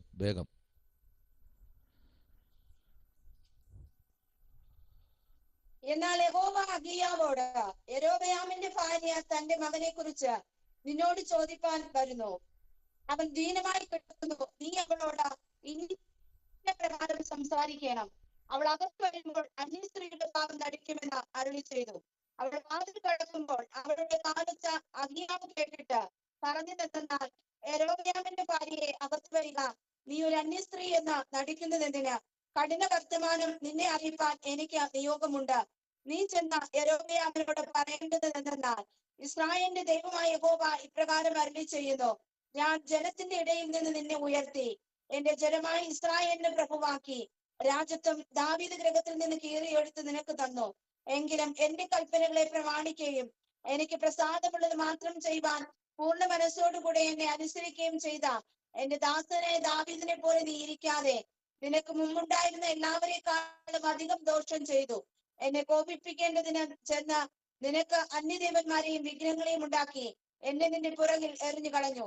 അതുകൊണ്ട് ഇതാ, ഞാൻ യൊരോബെയാമിന്റെ ഗൃഹത്തിന് അനർത്ഥം വരുത്തി യൊരോബെയാമിനുള്ള സ്വതന്ത്രനും അസ്വതന്ത്രനുമായ പുരുഷപ്രജയെ ഒക്കെയും ഇസ്രായേലിൽ നിന്ന് ചേരുകയും പാഴ്ച കോരി കളയുന്നത് പോലെ യൊരോബെയാമിന്റെ ഗൃഹം തീരെ മുടിഞ്ഞു പോകും വരെ അതിനെ കോരിക്കളയുകയും ചെയ്യും. യൊരോബെയാമിന്റെ സന്തതിയിൽ പട്ടണത്തിൽ വെച്ച് മരിക്കുന്നവരെ നായ്ക്കൾ തിന്നും, വയലിൽ വെച്ച് മരിക്കുന്നവരെ ആകാശത്തിലെ പക്ഷികൾ തിന്നും. യഹോവ അത് അരുളി ചെയ്തിരിക്കുന്നു. ആകയാൽ നീ എഴുന്നേറ്റ് വീട്ടിലേക്ക് പോകാം. നിന്റെ കാൽ പട്ടണത്തിനകത്ത് ചവിട്ടുമ്പോൾ കുട്ടി മരിച്ചു പോകും. ഇസ്രായേലൊക്കെയും അവനെ കുറിച്ച് വിലപിച്ച് അവനെ അടക്കം ചെയ്യും. യൊരോബെയാമിന്റെ ഗൃഹത്തിൽ വെച്ച് അവരിൽ മാത്രം ഇസ്രായേലിന്റെ ദൈവമായ യഹോവയ്ക്ക് പ്രസാദമുള്ള കാര്യം അല്പം കാണുകയാൽ യൊരോബെയാമിന്റെ സന്തതിയിൽ അവരെ മാത്രം കല്ലറയിൽ അടക്കം ചെയ്യും. യഹോവ തനിക്ക് ഇസ്രായേലിൽ ഒരു രാജാവിനെ എഴുന്നേൽപ്പിക്കും. അവനൊന്ന് യൊരോബെയാമിന്റെ ഗൃഹത്തെ ഛേദിച്ചു കളയും. എന്നാൽ ഇപ്പോൾ തന്നെ എന്താ? ഇസ്രായേൽ അശേര പ്രതിഷ്ഠകളെ ഉണ്ടാക്കി യഹോവയെ കോപിപ്പിച്ചത് കൊണ്ട് ഓടവെള്ളത്തിൽ ആടുന്നത് പോലെ അവർ ആടത്തക്കവണ്ണം യഹോവ അവരെ അടിച്ച് അവരുടെ പിതാക്കന്മാർക്ക് താൻ കൊടുത്ത ഈ നല്ല ദേശത്ത് നിന്ന് ഇസ്രായേലിനെ പറിച്ചെടുത്തു നദിക്കക്കരെ ചിതറിച്ചു കളയും. പാപം ചെയ്യുകയും ഇസ്രായേലിനെ കൊണ്ട് പാപം ചെയ്യിക്കുകയും ചെയ്ത യൊരോബെയാമിന്റെ പാപം നിമിത്തം അവൻ ഇസ്രായേലിനെ ഉപേക്ഷിച്ചു കളയും. എന്നാൽ യൊരോബെയാമിന്റെ ഭാര്യ എഴുന്നേറ്റ് പുറപ്പെട്ട് തിർസായിൽ വന്നു. അവൾ അരമ്പയുടെ ഉമ്മരപ്പടി കടക്കുമ്പോൾ കുട്ടി മരിച്ചു. യഹോവ തന്റെ ദാസനായ അഹിയാ പ്രവാചകൻ മുഖാന്തരം അരുളി ചെയ്ത വചനപ്രകാരം അവർ അവനെ അടക്കം ചെയ്തു. ഇസ്രായേലൊക്കെയും അവനെ കുറിച്ച് വിലാപം കഴിച്ചു. കേട്ടായിരുന്നോ? ഈ വചനം രക്ഷിക്കപ്പെട്ട നമുക്കുള്ളതാ. ഒരു പ്രവാചകന് ദൂത് അറിയിക്കുമ്പോൾ ആ ദൂതിൻ്റെ മുമ്പിൽ കമണ് വീടുക എന്നുള്ള ഉത്തരവാദിത്വം നമുക്കുണ്ട്. ഈ ദിവസങ്ങളിൽ ദൈവമക്കൾ അതൊരു ദൂതായിട്ട് അഹിയാ പ്രവാചകനെ ദൈവം അയച്ചത് ഈ അധ്യായത്തിനകത്ത് ഒന്ന്, പ്രവചന ശുശ്രൂഷയിൽ നിൽക്കുന്ന അഹിയാ പ്രവാചകന്റെ വായിൽ നിന്നൊരു വാക്ക് പുറത്തു വന്നു കഴിഞ്ഞാൽ, പലപ്പോഴും ഞാൻ പറയുന്നത് ഇങ്ങനെയാണ്, എൻ്റെ നാവിൽ നിന്നൊരു വാക്ക് പുറത്തു വന്നാൽ അതെൻ്റെ സ്വന്തമല്ല, അത് എന്നെ കേൾക്കുന്ന വ്യക്തിക്കുള്ള ഗിഫ്റ്റാണ്. സ്തോത്രം. അതുപോലെ തന്നെയാണ് നിങ്ങളുടെ വായിൽ നിന്നൊരു വാക്ക്, ആമേൻ, എന്നിലേക്കോ സെബിനിലേക്കോ ജോബിയിലേക്കോ ഇവിടെ ഇരിക്കുന്ന ആരിലേക്കും നിങ്ങളിൽ നിന്നൊരു വാക്ക് വന്നു കഴിഞ്ഞാൽ അത്, ആമേൻ, അത് ആ കേൾക്കുന്ന വ്യക്തിയുടെ ഗിഫ്റ്റാണ്. സ്തോത്രം. ആ നിലയിൽ തന്നെ മുമ്പിലോട്ട് പോകണം. ആമേൻ. അങ്ങനെ പോകാതിരുന്ന കുടുംബത്തിനകത്ത് സംഭവിച്ച ഒരു വിലാപത്തിൻ്റെ കാര്യമാണ് പ്രവാചകൻ വെളിപ്പെടുത്തുന്നത്. കാരണം പ്രവാചകൻ നേരത്തെ വെളിപ്പെടുത്തി, നിന്റെ അടുത്ത് വരുന്ന വ്യക്തി ആരാണ് എന്നുള്ള കാര്യം വെളിപ്പെടുത്തി തന്നു. സ്തോത്രം. കാരണം സാത്താൻ പിറകെ നടക്കുകയാണ്. എവിടെ പിടിക്കാന്ന് പറഞ്ഞ് നടക്കുക പിറകെ. അതിനെ വെളിപ്പെടുത്തുന്ന ഒരു പ്രവാചകനെ നമ്മളുടെ ഇടയിൽ ദൈവം കൊണ്ടുവന്നാൽ നമ്മൾ അവിടെ സാഷ്ടാംഗം വീഴുക എന്നാണ്. സ്തോത്രം. ഞാൻ ഇന്നൊരു കാര്യം പറയട്ടെ, എൻ്റെ അനുഭവം പറയുക. ഇന്നേക്കൊരു 28-29 വർഷം മുമ്പ് പറഞ്ഞ ദൂതാണ് ഈ ബൈബിൾ കോളേജ്. സ്തോത്രം. അതൊരു കൊച്ചുകുട്ടിയാണ്, ഒരു 12 വയസ്സായ കുട്ടിയാണ്. അന്ന് ആ സഭയ്ക്കകത്ത് ഞാൻ ഗസ്റ്റായിട്ട് പോകുമ്പോൾ, ഒരു സാക്ഷ്യം പറയാൻ പോകുമ്പോൾ എന്നോട് പറഞ്ഞ ദൂത. സ്തോത്രം. പക്ഷെ എൻ്റെ പ്രാർത്ഥന കുറവുകൊണ്ടായിരിക്കാം ഇത്രയും വൈകിയത്.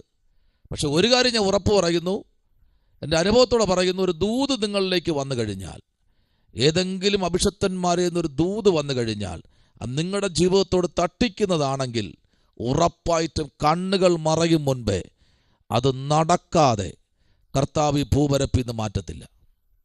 സ്തോത്രം.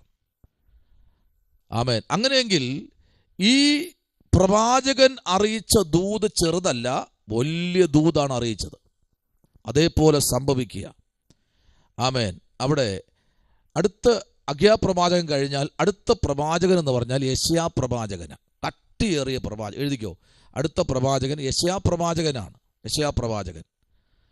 ആമേൻ. 12-ാമത്തെ അധ്യായം ഒരാൾ വായിച്ചേ. 12-ാം അധ്യായം, യെശയ്യാ പ്രവചന പുസ്തകമല്ല, നമ്മൾ വായിച്ച അതേ അധ്യായം തന്നെ. 12-ാം അധ്യായം അതിൻ്റെ 22 മുതൽ 24 വരെയുള്ള വാക്യങ്ങൾ. 12-ാം അധ്യായം 22 മുതൽ 24 വരെയുള്ള വാക്യങ്ങൾ ഒന്ന് വായിച്ചേ.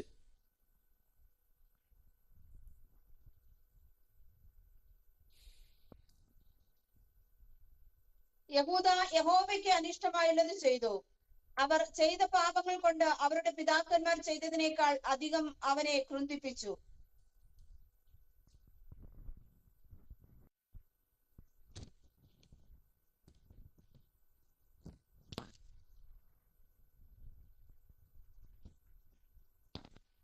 എന്നാൽ ദൈവപുരുഷനായ ശെമയ്യാവിന് ദൈവത്തിന്റെ അരുളപ്പാടുണ്ടായത് എന്തെന്നാൽ, നീ ശലോമോന്റെ മകനായ യഹൂദ രാജാവായ രെഹബെയാമിനോടും യഹൂദായുടെയും ബെന്യാമിന്റെയും സകല ഗ്രഹത്തോടും ശേഷം ജനത്തോടും പറക, നിങ്ങൾ പുറപ്പെടരുത്, നിങ്ങളുടെ സഹോദരന്മാരായ ഇസ്രായേൽ മക്കളോട് യുദ്ധം ചെയ്യുകയും അരുത്. ഓരോരുത്തരും താന്താന്റെ വീട്ടിലേക്ക് മടങ്ങിപ്പോകുവിൻ. ഈ കാര്യം എന്റെ ഹിതത്താൽ ഉണ്ടായിരിക്കുന്നു എന്നീ പ്രകാരം യഹോവ അരുളി ചെയ്യുന്നു. അവർ യഹോവയുടെ അരുളപ്പാട് അനുസരിച്ച യഹോവയുടെ കൽപ്പന പ്രകാരം മടങ്ങിപ്പോയി. ആമേൻ. ദൈവത്തിന്റെ ദാസൻ ദൂത് കൊടുക്കുക, ഒരു വെളിപ്പാട് കൊടുക്കുക. 21-ാം വാക്യം, 18-ാം വാക്യം, 11-ാം വാക്യം, 16-ാം വാക്യം ദൂത് കൊടുക്കുക. 25-ാമത്തെ വാക്യം, 29-ാം വാക്യം. ദൂത് വന്നപ്പോ ഈ ദൂതിനകത്ത് നിൽക്കുക ജനം. നിൽക്കണം, അതിനകത്ത് തന്നെ നിൽക്കണം. എന്തിനാ പിന്നെ പ്രവാചകൻ? സ്തോത്രം. നമുക്ക് എന്തിനാ പിന്നെ പ്രവചനം? ഞാൻ ചോദിക്കട്ടെ, ഒരു കാര്യം ചോദിക്കുക. നമ്മൾ ദൈവ ആലോചന അനുസരിച്ചില്ലെങ്കിൽ നമ്മളിൽ ദൂത് തരുമോ ദൈവം ഒരാളിന് പറയാൻ? എന്നിൽ ഒരു ദൂത്, ഈ ഇരിക്കുന്ന ദിനീഷ് പറഞ്ഞ ദൂത് പറയുക എന്നോട്, ദൈവദാസനെ ഒരു ദൂത് വചനപ്രകാരം എനിക്ക് എന്നോട് പറയുക. അതെൻ്റെ ദൂതാണെന്ന് എനിക്ക് മനസ്സിലായി. അതിൽ നിൽക്കാൻ ഞാൻ തയ്യാറല്ലെങ്കിൽ എനിക്ക് പിന്നെ ദൈവം ദൂത് തരുമോ? നോ. 2, എന്നെ ദൈവം പ്രവാചകനാക്കൂ? ഇല്ല. കാരണം തന്ന ദൂത് ഞാൻ അനുസരിച്ചില്ല. പിന്നെ എങ്ങനെ ദൈവം തന്നാൽ ഞാൻ പറയും? 2 മർമ്മമുണ്ട് അതിനകത്ത്. 1, ദൈവമക്കളോട് ദൈവാത്മാവ് തരുന്ന ആലോചന. എനിക്കിപ്പോൾ നിങ്ങളുടെ വീടുകളിലൊന്നും കയറി വരണ്ട, നിങ്ങളുടെ കാര്യങ്ങളൊന്നും അറിയണ്ട, ഞാൻ ഇവിടെ ഇരുന്നാൽ മതി. എനിക്കറിയാം എന്തൊക്കെ സംഭവിക്കുന്നു. നിങ്ങളുടെ പള്ളിയിലോ അല്ലെങ്കിൽ വീട്ടിനകത്തോ നിങ്ങൾ എന്ത് കൃപയാൽ കർത്താവ് എനിക്ക് തരാറുണ്ട്, ഞാൻ പറയാറുമുണ്ട്.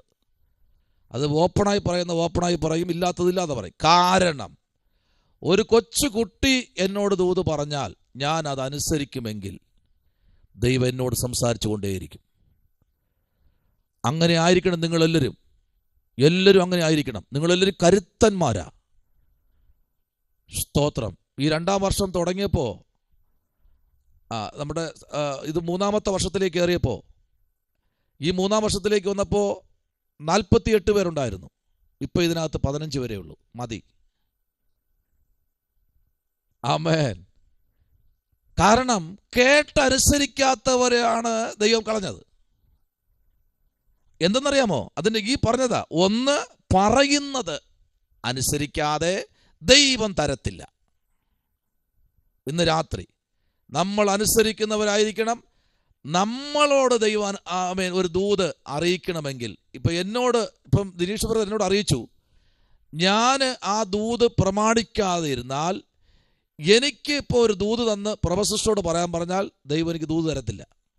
ഞാൻ കിണഞ്ഞ് പരിശ്രമിച്ചാലും നീ അവിടെ മര്യാദയ്ക്ക് കഴിച്ച് പോടാന്ന് പറയും. അദ്ദേഹം പറഞ്ഞത് നീ അനുസരിച്ചില്ലാത്തത് കൊണ്ട് നിനക്ക് ഞാൻ തരത്തില്ല. എൻ്റെ ദൈവം ആരെന്നറിയാമോ? സർവശക്തനായ ദൈവം. അതുകൊണ്ട് ആമേൻ.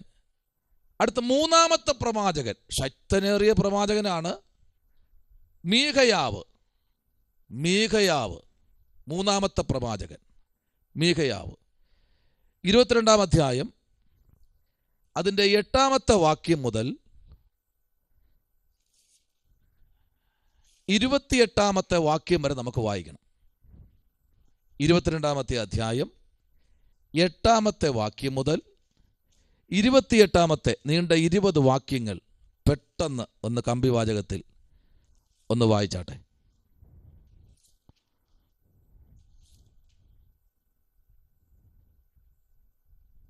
അതിന് ഇസ്രായേൽ രാജാവ് യഹോശാഫാത്തിനോട്, നാം യഹോവയുടെ അരുളപ്പാട് ചോദിപ്പാൻ തക്കവണ്ണം ഇനി ഇമ്ലയുടെ മകനായ മീഖയാവ് എന്നൊരുത്തനുണ്ട്. എന്നാൽ അവൻ എന്നെ കുറിച്ച് ഗുണമല്ല ദോഷം തന്നെ പ്രവചിക്കുന്നത് കൊണ്ട് എനിക്ക് അവനോട് ഇഷ്ടമില്ല എന്ന് പറഞ്ഞു. രാജാവ് അങ്ങനെ പറയരുതേ എന്ന് യഹോശാഫാത്ത് പറഞ്ഞു. അങ്ങനെ ഇസ്രായേൽ രാജാവ് ഒരു ഷണ്ഡനെ വിളിച്ചു ഇമ്ലയുടെ മകനായ മീഖായാവെ വേഗത്തിൽ കൂട്ടിക്കൊണ്ടുവരുവാൻ കൽപ്പിച്ചു. ഇസ്രായേൽ രാജാവും യഹൂദ രാജാവായ യഹോശാഫാത്തും രാജവസ്ത്രം ധരിച്ച് ശമരിയുടെ പടിവാതിൽ പ്രവേശനത്തിങ്കൽ ഒരു വിശാല സ്ഥലത്ത് സിംഹാസനത്തിലിരുന്നു. പ്രവാചകന്മാരൊക്കെയും അവരുടെ സന്നിധിയിൽ പ്രവചിച്ചു കൊണ്ടിരുന്നു. കെനേനയുടെ മകനായ സിദെക്കീയാവ് തനിക്ക് ഇരുമ്പ് കൊണ്ട് കൊമ്പുണ്ടാക്കി. ഇവ കൊണ്ട് നീ അരാമ്യരെ അവർ ഒടുക്കം വരെ കുത്തിക്കളയുമെന്നീ പ്രകാരം യഹോവ അരുളിച്ചെയ്യുന്നു എന്ന് പറഞ്ഞു. പ്രവാചകന്മാരൊക്കെയും അങ്ങനെ തന്നെ പ്രവചിച്ചു. ഗിലെയാദിലെ രാമോത്തിലേക്ക് പുറപ്പെടുക, നീ കൃതാർത്ഥനാകും, യഹോവയെ അത് രാജാവിന്റെ കയ്യിൽ ഏൽപ്പിക്കുമെന്ന് പറഞ്ഞു. മീഖായാവെ വിളിപ്പാൻ പോയ ദൂതൻ അവനോട്, നോക്ക്, പ്രവാചകന്മാരുടെ വാക്കുകൾ ഒരുപോലെ രാജാവിന് ഗുണമായിരിക്കുന്നു. നിന്റെ വാക്കും അവരിൽ ഒരുത്തന്റെ പോലെ ഇരിക്കണം. നീയും ഗുണമായി പറയണമേ എന്ന് പറഞ്ഞു. അതിന് മീഖായാവ്, യഹോവയാണ്, യഹോവയോട് അരുളി ചെയ്യുന്നത് തന്നെ ഞാൻ പ്രസ്താവിക്കുമെന്ന് പറഞ്ഞു. അവൻ രാജാവിന്റെ അടുക്കൽ വന്നപ്പോൾ രാജാവ് അവനോട്, മീഖായാവെ, ഞങ്ങൾ ഗിലെയാദിലെ രാമോത്തിലേക്ക് യുദ്ധത്തിന് പോകാതിരിക്കയോ എന്ന് വേണ്ടോ എന്ന് ചോദിച്ചു. അതിനവൻ, പുറപ്പെടുവിൻ, നിങ്ങൾക്ക് ദാസരാകും, യഹോവയെ അത് രാജാവിന്റെ കയ്യിൽ ഏൽപ്പിക്കുമെന്ന് പറഞ്ഞു. രാജാവ് അവനോട്, നീ യഹോവയുടെ നാമത്തിൽ സത്യമല്ലാതെ യാതൊന്നും എന്നോട് പറയരുത് എന്ന് എത്ര പ്രാവശ്യം ഞാൻ നിന്നോട് സത്യം ചെയ്തു പറയണം എന്ന് ചോദിച്ചു. അതിനവൻ, ഇടയിലില്ലാത്ത ആടുകളെ പോലെ ഇസ്രായേലൊക്കെയും പർവ്വതങ്ങളിൽ ചിതറിയിരിക്കുന്നത് ഞാൻ കണ്ടു. അപ്പോൾ യഹോവ, ഇവർക്ക് നാഥനില്ല, അവർ ഓരോരുത്തരും താന്താന്റെ വീട്ടിലേക്ക് സമാധാനത്തോടെ മടങ്ങിപ്പോകട്ടെ എന്ന് കൽപ്പിച്ചു എന്ന് പറഞ്ഞു. അപ്പോൾ ഇസ്രായേൽ രാജാവ് യഹോശാഫാത്തിനോട്, ഇവൻ എന്നെ കുറിച്ച് ദോഷമല്ലാതെ ഗുണം പ്രവചിക്കുകയില്ല എന്ന് ഞാൻ നിന്നോട് പറഞ്ഞില്ലയോ എന്ന് പറഞ്ഞു. അതിനവൻ പറഞ്ഞത്, എന്നാൽ നീ യഹോവയുടെ വചനം കേൾക്ക. യഹോവ തന്റെ സിംഹാസനത്തിൽ ഇരിക്കുന്നത് സ്വർഗത്തിലെ സൈന്യമൊക്കെയും അവന്റെ അടുക്കൽ വലത്തും ഇടത്തും നിൽക്കുന്നത് ഞാൻ കണ്ടു. ആഹാബ് ചെന്ന് ഗിലെയാദിലെ രാമോത്തിൽ വെച്ച് പട്ടുപോകത്തക്കവണ്ണം അവരെ ആർ വശീകരിക്കും എന്ന് യഹോവ ചോദിച്ചതിന് ഒരുത്തൻ ഇങ്ങനെയും ഒരുത്തൻ അങ്ങനെയും പറഞ്ഞു. എന്നാറെ ഒരു ആത്മാവ് മുമ്പോട്ട് വന്ന യഹോവയുടെ സന്നിധിയിൽ നിന്നു, ഞാൻ അവനെ വശീകരിക്കും എന്ന് പറഞ്ഞു. ഏതിനാൽ എന്ന് യഹോവ ചോദിച്ചതിന് അവൻ, ഞാൻ പുറപ്പെട്ട അവന് സകല പ്രവാചകന്മാരുടെയും വായിൽ ഹോഷ്കിന്റെ ആത്മാവായിരിക്കും എന്ന് പറഞ്ഞു. നീ അവനെ വശീകരിക്കും, നിനക്ക് സാധിക്കും, നീ ചെന്നവനെ ചെയ്യുക, നീ അങ്ങനെ ചെയ്യുക എന്ന് അവൻ കൽപ്പിച്ചു. ആകയാൽ ഇതാ, യഹോവ ഹോഷ്കിന്റെ ആത്മാവിനെ നിന്റെ ഈ സകല പ്രവാചകന്മാരുടെ വായിൽ കൊടുത്തിരിക്കുന്നു. യഹോവ നിന്നെ കുറിച്ച് അനർത്ഥം കൽപ്പിച്ചുമിരിക്കുന്നു എന്ന് പറഞ്ഞു.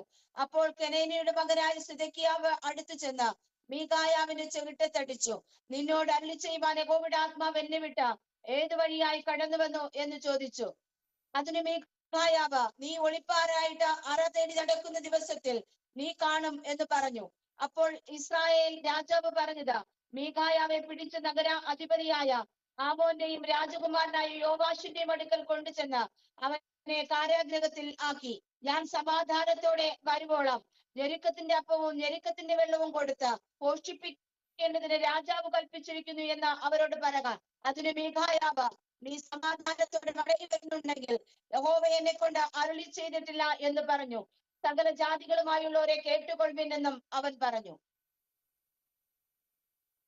ഞാൻ വായിപ്പിച്ച കാര്യം നിങ്ങളത് വായിക്കത്തില്ല, അതുകൊണ്ട് വായിക്കാൻ പറഞ്ഞത്. Praise the Lord. അറിയണം. ആമേൻ. Praise the Lord. പ്രവാചകൻ ആരാണ്? കണ്ടോ, മിഖയാവിൻ്റെ ചെകിട്ടത്തടിച്ചു. ഉള്ളത് പറഞ്ഞാൽ അടി കിട്ടും. ഉള്ളത് പറഞ്ഞാൽ പിന്നെ വിളിക്കത്തുമില്ല, പിന്നെ ഒരു ശുശ്രൂഷയ്ക്ക് പോലും വിളിക്കത്തില്ല. എല്ലാം വിളിക്കാതിരിച്ചോട്ട് എത്രയോ സ്ഥലപ്പെട്ടില്ല വിളിക്കില്ലെന്നറിയാമോ. ഉള്ളത് പറഞ്ഞാൽ പിന്നെ വിളിക്കത്തില്ല. Praise the Lord.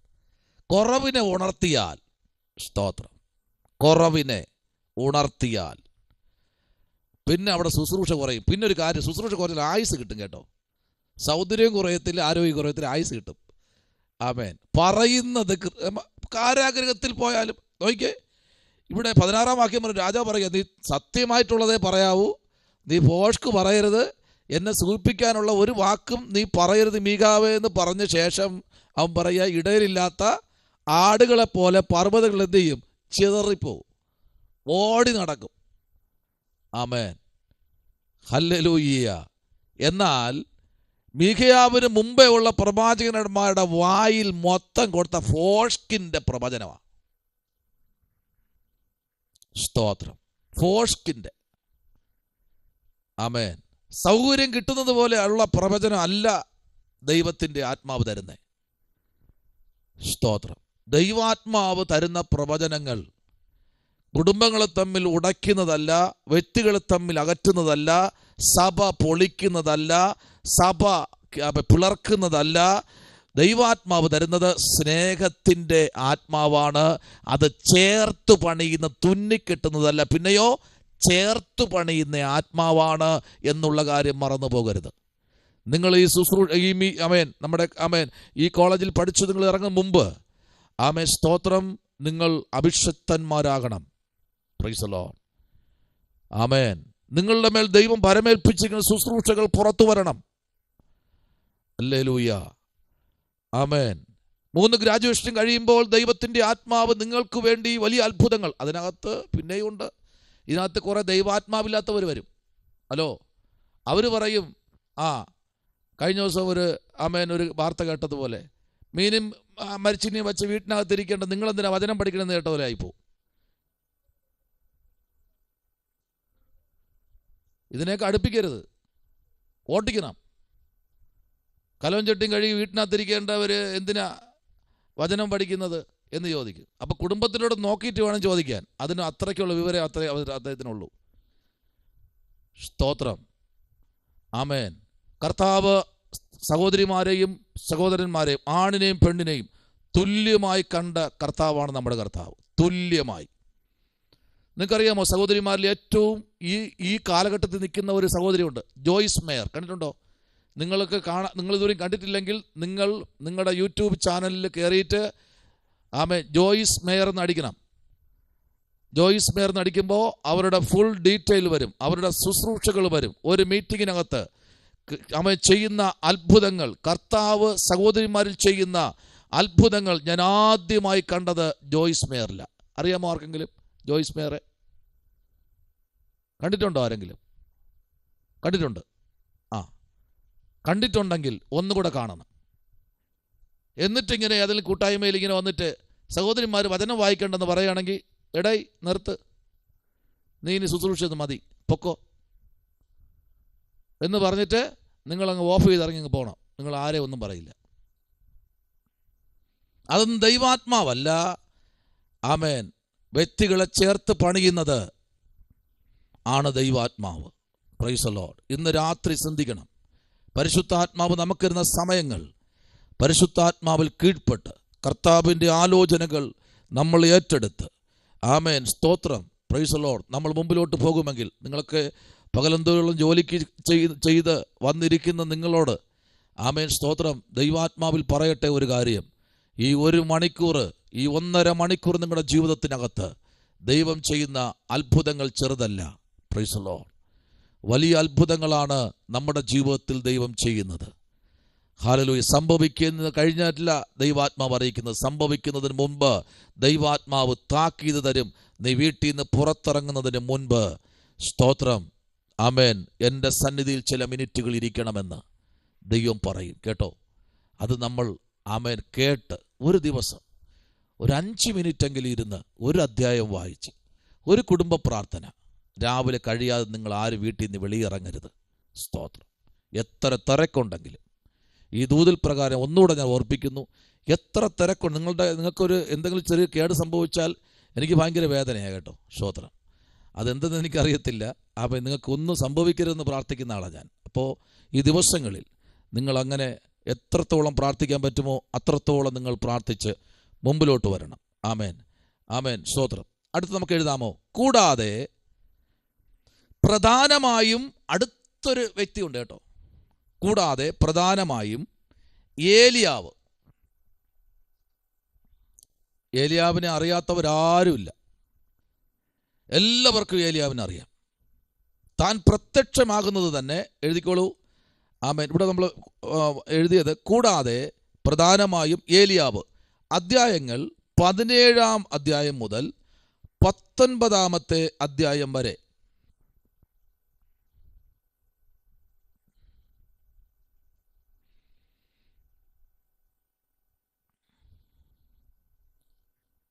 ഈ അഗിയാ പ്രവാചകനെക്കാളും യെശയ്യാ പ്രവാചകനെക്കാളും മീഖയാവിനെക്കാളും ശക്തനായ ഒരു പ്രവാചകനാണ് ആര്? ഏലിയാവ്. താൻ വരുന്നതേ ഒരു വീറും വാശിയോടെയാണ് വരുന്നത്. പോയി നേരെ നിൽക്കുന്നതേ ആഹാബിൻ്റെ മുമ്പിലാണ്. സ്തോത്രം. ആദ്യം അവൻ്റെ കുറവിനെ വെളിപ്പെടുത്തിയത് ഞാൻ പറഞ്ഞല്ലാതെ. ഈ ആണ്ടുകളിൽ മഞ്ഞും മഴയും 3.5 ആണ്ട്, 3.5 വർഷം ഒരനക്കവും ഇല്ല. അതാണ് ദൂത്. ഇന്ന് രാത്രി ദൈവപൈതലേ, നിങ്ങൾ എത്ര പേർ ആഗ്രഹിക്കുന്നു? ഞാൻ ആഗ്രഹിക്കുന്നു നിങ്ങളൊക്കെ പ്രവാചകന്മാരാകാൻ. സ്തോത്രം. ആമേൻ. നമ്മുടെ എല്ലാ കാര്യങ്ങളും ചെയ്തിട്ട് ഭവനത്തിനകത്ത് മുട്ടുമടക്കി ഒരു 10 മിനിറ്റ് പ്രാർത്ഥിക്കാൻ പറ്റും നിങ്ങൾക്ക് എല്ലാ ദിവസവും. കൃപാവരത്തിന് വേണ്ടി പ്രാർത്ഥിക്കണം. നമ്മുടെ ഓരോ ഗ്രാജുവേഷന് വരുമ്പോഴും ഒരു ആത്മാവിൻ്റെ മഴ അവിടെ പെയ്തിറങ്ങുന്നത്. അവിടെ നിങ്ങൾ ആത്മാവ് പ്രാപിക്കണം. സ്തോത്രം. കൃപാവരങ്ങൾ ഏറ്റെടുക്കണം. നിങ്ങളെല്ലാവരും പ്രവചിക്കണം. ഓരോരുത്തരും പ്രവചിക്കണം. സ്തോത്രം. അതാ ഞാൻ ആഗ്രഹിക്കുന്നത്. നോക്കിക്കേ, ഏലിയാവിൽ കൂടെ ദൈവം ചെയ്തത് വലിയ അത്ഭുതങ്ങളാണ്. 17-ാം അധ്യായം മുതൽ നമ്മൾ പഠിക്കുമ്പോൾ 19-ാം അധ്യായത്തിലേക്ക് വരുമ്പോൾ ഭയങ്കര കാര്യങ്ങളാണ് ദൈവം ചെയ്തതും. 19-ാം അധ്യായത്തിൽ ദൈവം ദൂതൻ ഇറങ്ങുന്നതും ഏലിയാവിനെ, ആമേൻ, സ്തോത്രം, സ്വർഗത്തിലെ കിച്ചണിൽ തയ്യാറാക്കിയ ആ അടയും ചൂടുവെള്ളവും കൊണ്ടുകൊടുത്ത് നീ ഇവിടെ കിടക്കേണ്ടവനല്ല, എണീറ്റ് നടക്കാൻ പറഞ്ഞു. ആമേൻ. അവൻ ആ അടയും വെള്ളവും കുടിച്ച് പിന്നെയും അവൻ, ആമേൻ, സ്തോത്രം, ചില നാളുകൾ, ചില ദിവസങ്ങൾ അവൻ പിന്നെയും അവൻ യാത്ര ചെയ്തു. അങ്ങനെയാണ് ഏലിയാവ്, പ്രൈസ് ദി ലോർഡ്, എലിശയെ അഭിഷേകം ചെയ്യുക മാത്രമല്ല, എലിശയെ മാത്രമല്ല അഭിഷേകം ചെയ്തത്, യേഹൂവിനെ അഭിഷേകം ചെയ്ത് കർത്താവിൻ്റെ വേലയ്ക്കായി വേർതിരിച്ചു. സ്തോത്രം. ശ്രദ്ധിക്കണം, ശുശ്രൂഷ മുമ്പിൽ വരുമ്പോൾ ചില വിഷമങ്ങൾ, യാത്രകൾ തടസ്സപ്പെടുത്തും, ഭയം വരും, ചിലരുടെ വാക്കുകൾ നമ്മളെ വേദനിപ്പിക്കും. ഇനി മുമ്പിലോട്ട് യാത്ര ചെയ്യും. ഏലിയാവ് കിടന്നില്ലേ മരിക്കാൻ? ഒരു സ്ത്രീയുടെ വാക്കിൻ്റെ മുമ്പിൽ ഏലിയാവ് മരിക്കാൻ കിടന്നില്ലേ? അതുകൊണ്ട് ആമേൻ, നമ്മുടെ ശുശ്രൂഷകളെ താഴ്ത്തിക്കെട്ടുന്നത് നമ്മൾ വളർന്നു എന്ന് ചിന്തിക്കുമ്പോൾ അതിനകത്ത്, ഇപ്പം നമ്മുടെ ഈ മീറ്റിങ്ങിനകത്ത്, നിങ്ങളുടെ സഭയ്ക്കകത്ത് ഏതെങ്കിലും ദുരുപദിഷ്ടക്കാർ വന്നു കഴിഞ്ഞാൽ കറക്റ്റ് നമുക്കറിയാം. ആമേൻ. കാരണം നമ്മൾ പഠിച്ചുകൊണ്ടിരിക്കുക. ഇതിനകത്ത് പഠിപ്പിക്കാൻ വന്നവരെയും ദുരുപദിഷ്ടകർ നമ്മൾ മാറ്റി കഴിഞ്ഞു. Praise the Lord. ആമേൻ. സത്യവചനത്തിനകത്ത് നിൽക്കുന്നവരെ നമുക്ക് കൃത്യമായി അറിയാൻ കഴിയും. Praise the Lord. ആമേൻ. ഒരു ദൈവദാസൻ നമ്മുടെ സഭയ്ക്കകത്ത് വരുമ്പോൾ അദ്ദേഹം ഏറ്റവും കൂടുതൽ ആരെയാണ് ഫോക്കസ് ചെയ്ത് പ്രസംഗിക്കുന്നത്? നിങ്ങൾ ശ്രദ്ധിക്കണം കേട്ടോ. ഇനി നിങ്ങളുടെ സഭയ്ക്കകത്ത് ഒരു ദൈവദാസൻ വരുമ്പോൾ ആമേൻ, ആരെയാണ് ഫോക്കസ് ചെയ്ത് പ്രസംഗിക്കുന്നത്? സ്തോത്രം. സഹോദരിമാരുടെ പക്ഷത്താണോ സഹോദരന്മാരുടെ പക്ഷത്താണോ ഏറ്റവും കൂടുതൽ നോക്കി പ്രസംഗിക്കുന്നത്? അതൊക്കെ നമ്മൾ ഈ ദിവസങ്ങൾ നിങ്ങൾ കേട്ടും അത് മനസ്സിലാക്കണം. Price the Lord. ഒരു ശുശ്രൂഷകൻ എങ്ങനെ ആയിരിക്കണം എന്നുള്ളത്. ഭാഗം 2.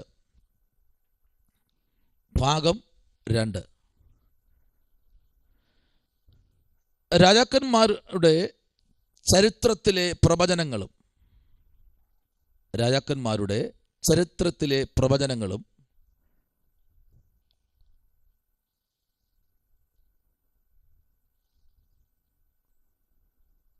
അവരുടെ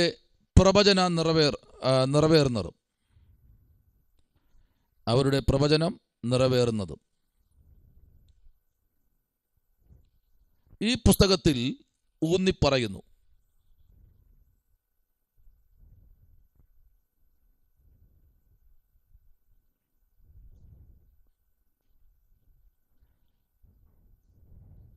ഒരു പ്രവചനം നിറവേറിയതായി പല പ്രാവശ്യം പറഞ്ഞിട്ടുണ്ട്. അധ്യായം 2 ശമൂവേലിന്റെ പുസ്തകം 7-ാമത്തെ അധ്യായം അതിൻ്റെ 13-ാമത്തെ വാക്യം. 2 ശമൂവേലിന്റെ പുസ്തകം 7-ാമത്തെ അധ്യായം അതിൻ്റെ 13-ാമത്തെ വാക്യം. അടുത്ത് 1 രാജാക്കന്മാരുടെ പുസ്തകം 8-ാമത്തെ അധ്യായം 20-ാമത്തെ വാക്യം.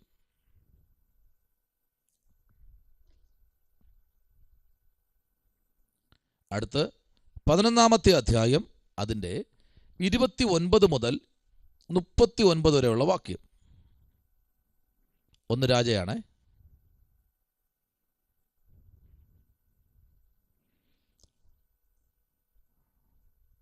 അധ്യായം 13. 1 രാജ 13.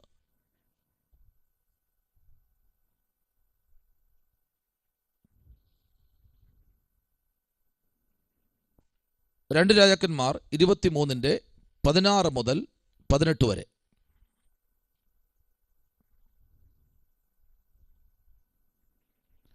ഭാഗം 3.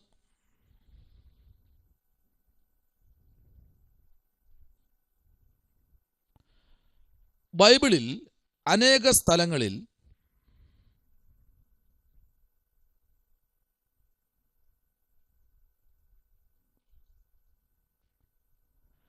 കഥകൾ ഈ പുസ്തകത്തിലുണ്ട്.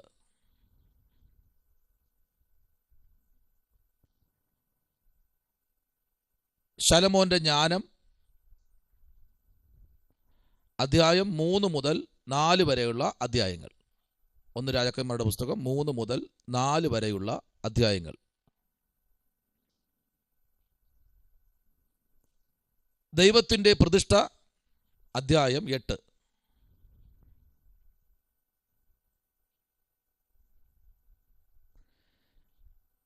ശേബാ രാജ്ഞിയുടെ യെരൂശലേം സന്ദർശനം അധ്യായം 10.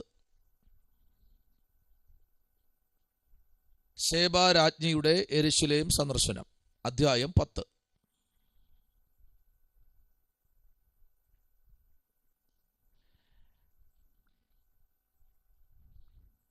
Price the Lord.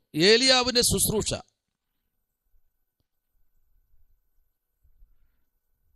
വിശേഷ കർമ്മേൽ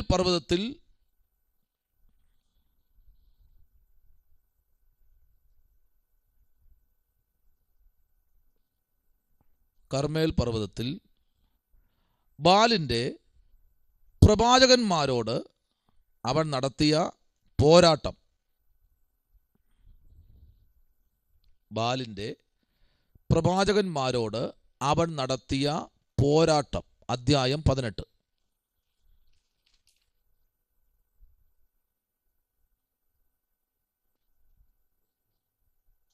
അധ്യായം 18. ഭാഗം 4. ഇസ്രായേലിനെയും യഹൂദയിലെയും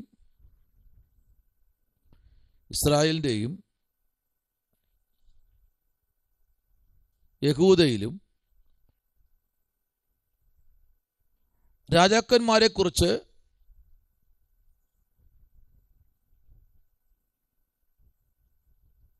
പലപ്പോഴും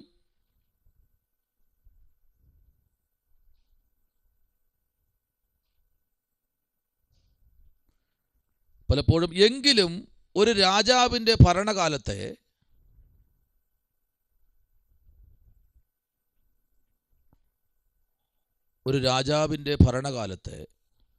മക്കൾ ഭരണം നടത്തുന്നതും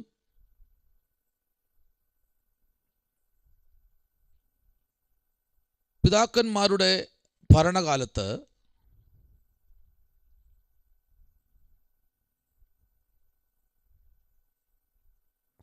മക്കൾ ഭരണാധികാരികൾ ആയിരിക്കുന്നതും ഒരു രാജാവിൻ്റെ ഭരണകാലത്തിൻ്റെ ആരംഭവും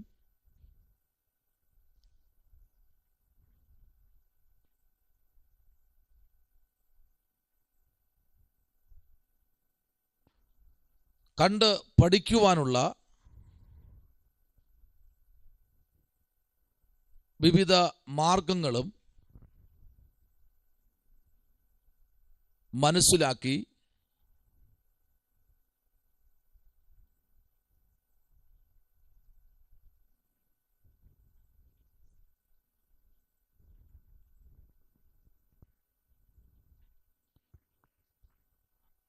അധ്യായം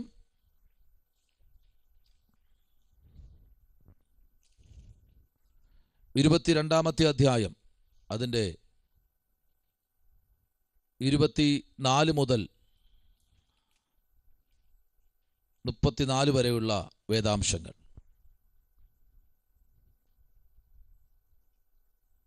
ഇത്രയുമാണ്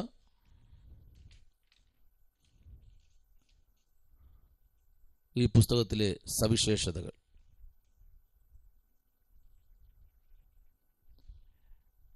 ഇനി വിഷയ വിഭജനം. 1 രാജാക്കന്മാരുടെ പുസ്തകത്തിൻ്റെ വിഷയ വിഭജനം.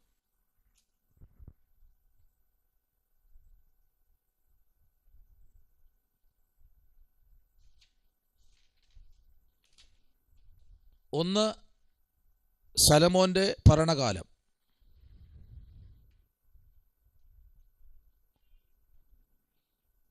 ശലോമോന്റെ ഭരണകാലം 1-ാം അധ്യായം 1-ാമത്തെ വാക്യം മുതൽ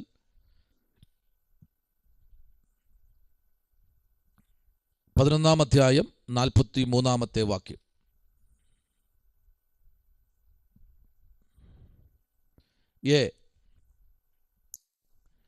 ദാവീദിന്റെ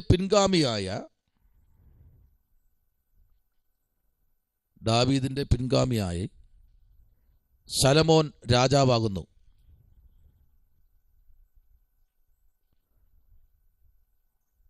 അധ്യായം 2:11.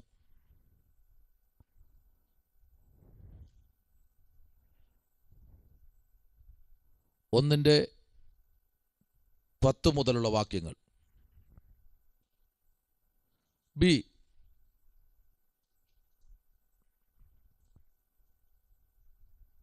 ശലോമോൻ തൻ്റെ രാജത്വം ഉറപ്പിക്കുന്നു.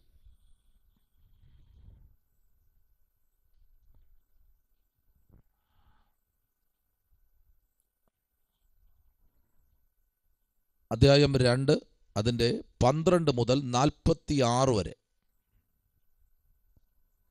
അധ്യായം 2 അതിൻ്റെ 12 മുതൽ 46 വരെ.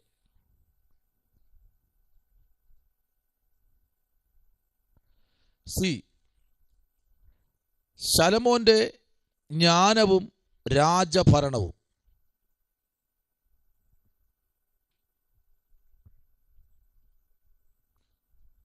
ശലോമോന്റെ ജ്ഞാനവും രാജഭരണവും.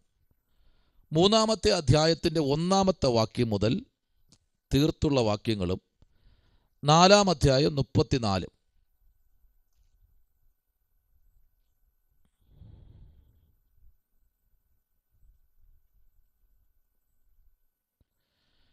ഡി, ശലോമോന്റെ വിജയവും കീർത്തിയും. ശലോമോന്റെ വിജയവും കീർത്തിയും. അധ്യായം 5 അതിൻ്റെ 1 മുതൽ തീർത്തുള്ള വാക്യങ്ങളും 10-ാം അധ്യായം അതിൻ്റെ 29.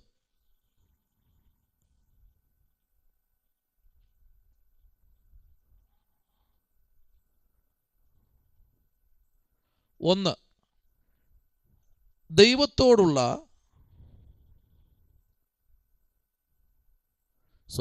ദേവാലയത്തിനോടുള്ള ഒരുക്കങ്ങൾ.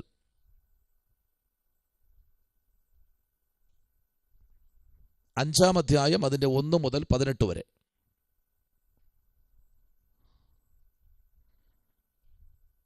2, ദേവാലയ പണി.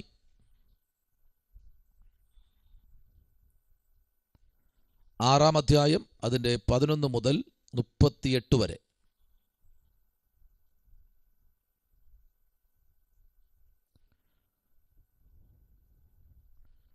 3, ശലോമോന്റെ കൂടാര നിർമ്മാണം. ശലോമോന്റെ കൂടാര നിർമ്മാണം ബ്രാക്കറ്റിൽ ഭവനപ്പണി.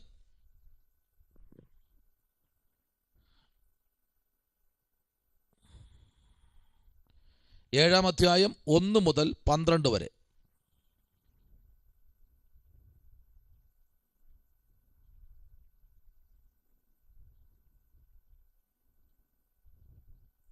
നാല്, ദേവാലയത്തിൻ്റെ ഉപകരണ സജ്ജീകരണം.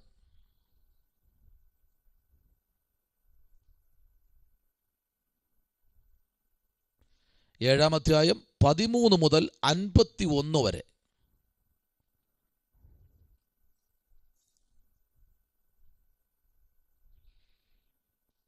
5, ദേവാലയ പ്രതിഷ്ഠ. ദേവാലയ പ്രതിഷ്ഠ, പ്രതിഷ്ഠിക്കുക ആലയം. 8-ാം അധ്യായം 1 മുതൽ 66 വരെയുള്ള വേദാംശങ്ങൾ.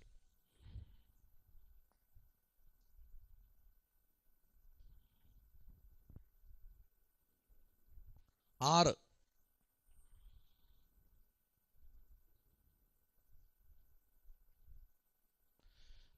ദാവീദിന് ലഭിച്ച ഉടമ്പടിയുടെ സ്വീകരണം.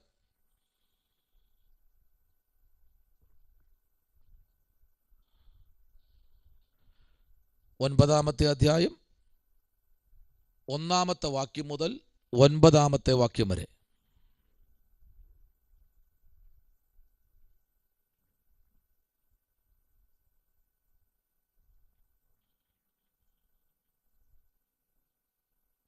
7, ശലോമോന്റെ പ്രവർത്തനങ്ങളും കീർത്തിയും.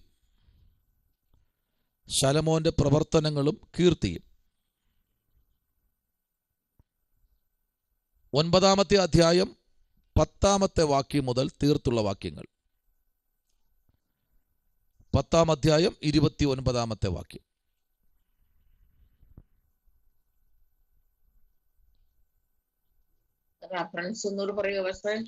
ഓക്കെ, പറയാമല്ലോ. 9-ാം അധ്യായം 10-ാമത്തെ വാക്യം മുതൽ തീർത്തുള്ള വാക്യങ്ങളും 10-ാം അധ്യായം 29-ാമത്തെ വാക്യവും.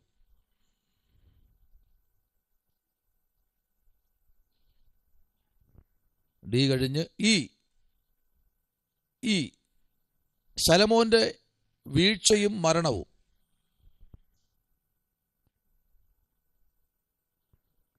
ശലോമോന്റെ വീഴ്ചയും മരണവും. അധ്യായം 11 1 മുതൽ 43 വരെ.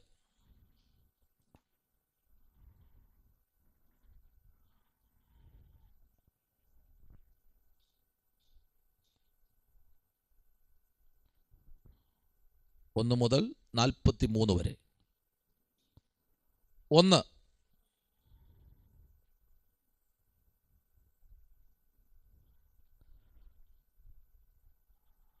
ശലോമോന്റെ വിഗ്രഹ ആരാധനയും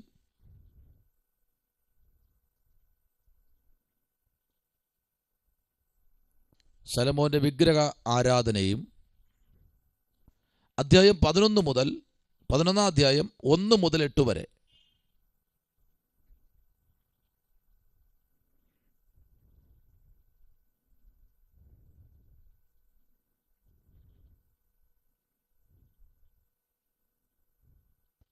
2, ദൈവം ന്യായവിധിയെക്കുറിച്ച് മുന്നറിയിപ്പ് നൽകുന്നു. ദൈവം ന്യായവിധിയെക്കുറിച്ച് മുന്നറിയിപ്പ് നൽകുന്നു. അധ്യായം 11 9 മുതൽ 13 വരെ.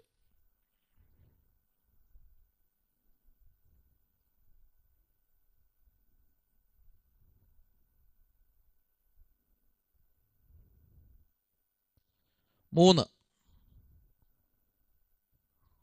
ദൈവം ശലോമോനെതിരെ വിരോധികളെ എഴുന്നേൽപ്പിക്കുന്നു. ദൈവം ശലോമോനെതിരെ വിരോധികളെ എഴുന്നേൽപ്പിക്കുന്നു. അധ്യായം 11 14 മുതൽ 28 വരെയുള്ള വാക്യങ്ങൾ. അധ്യായം 11 14 മുതൽ 28 വരെ.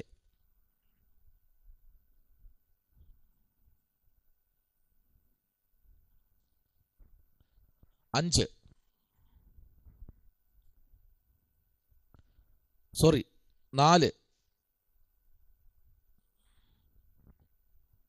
അഖിയാവിന്റെ പ്രവചനം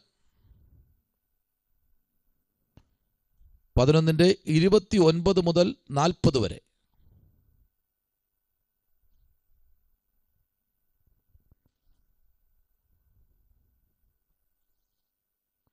5 ശലോമോന്റെ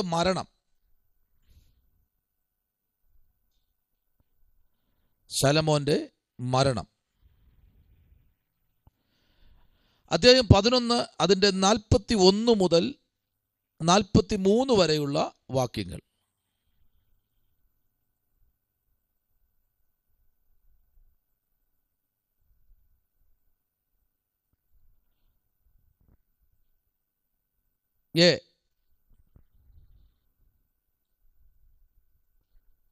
ഇസ്രായേൽ യഹൂദ.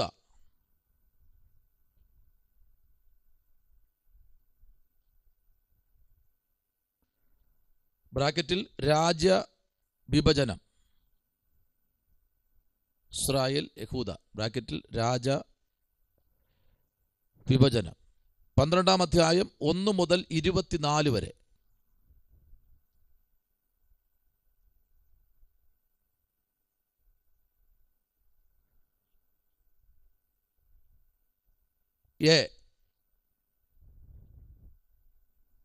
ന്യായവിധി സംഭവിക്കുന്നു.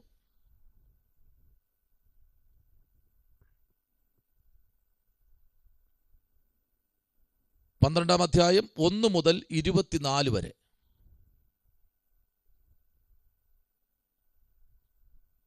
ബി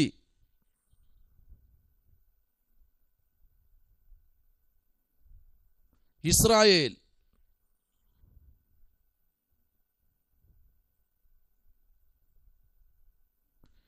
ബ്രാക്കറ്റിൽ യഹോരാമിന്റെ ഭരണം.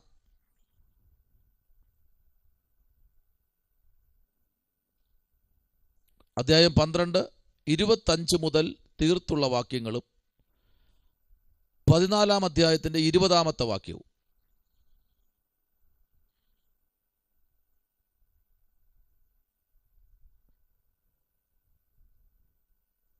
സി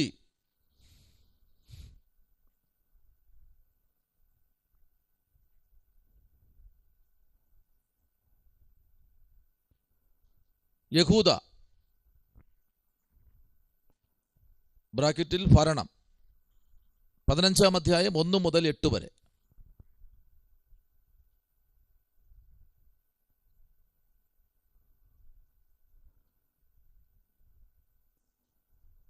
ഡി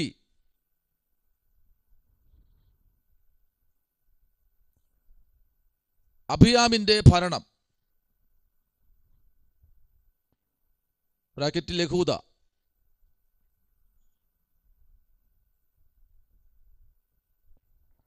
15-1 മുതൽ 8 വരെ.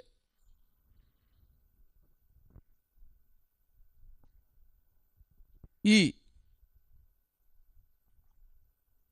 ആസയുടെ ഭരണം.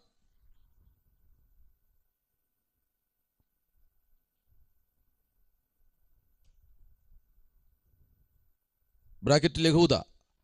അധ്യായം 15 9 മുതൽ 24 വരെ.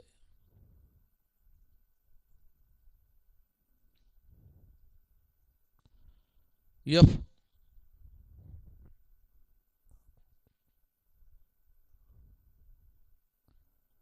ഇസ്രായേൽ ഭരണം. 15-ാം അധ്യായം 25 മുതൽ 31 വരെ.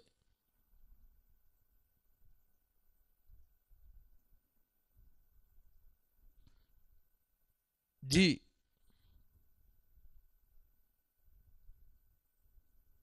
ഇസ്രായേൽ ഭരണം. 15-ാം അധ്യായം 32 മുതൽ തീർത്തുള്ള വാക്യങ്ങളും 16-ാം അധ്യായം 7.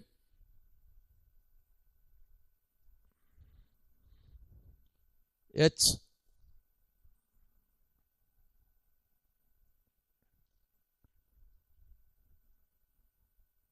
ഏലിയുടെ ഭരണം. ഇസ്രായേൽ.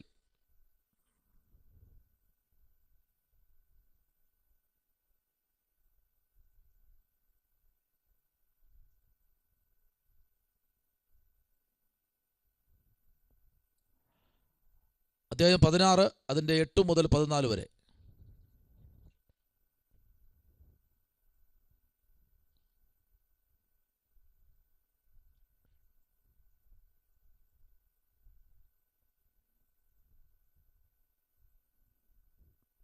ഒന്ന്,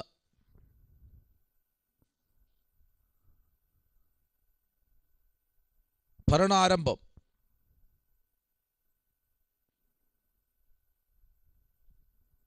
16 29 മുതൽ 34 വരെ.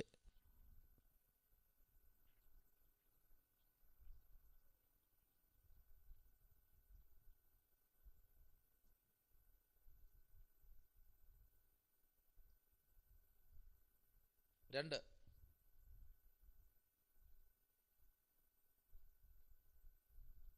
പ്രവചനം.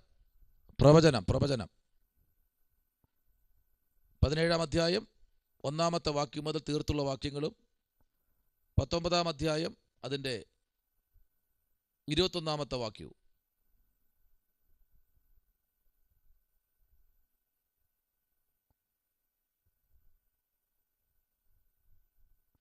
മൂന്ന്, അരാം സൈന്യത്തോടുള്ള ആഹാബിന്റെ യുദ്ധങ്ങൾ.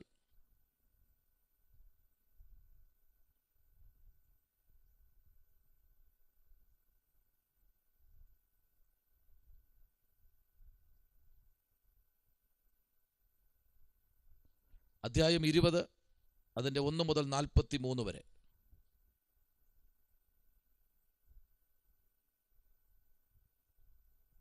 4, ആഹാബും നാബോത്തിന്റെ മുന്തിരിത്തോട്ടവും.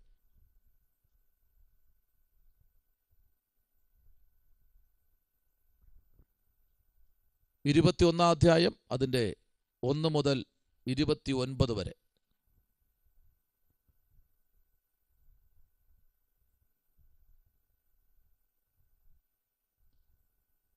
5,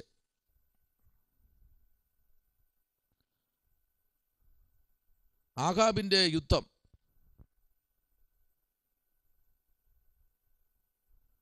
അധ്യായം 22 1 മുതൽ 40 വരെ.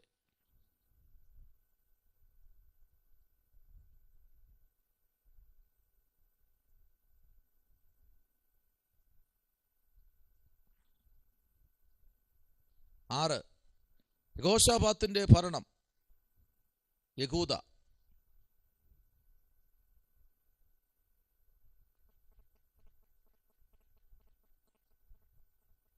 22-ാം അധ്യായം 41 മുതൽ 50 വരെ. 2 മിനിറ്റ് കൂടെ.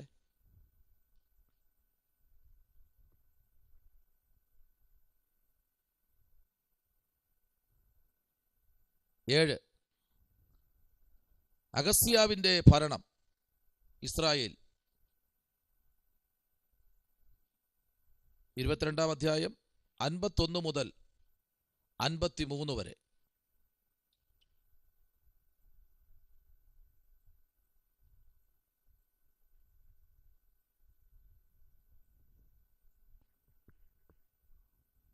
1, ജസ്രിയുടെ ഭരണകാലം,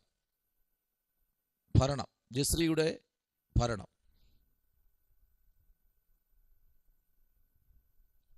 ഇസ്രായേൽ 16-ാം അധ്യായം അതിൻ്റെ 15 മുതൽ 20 വരെ.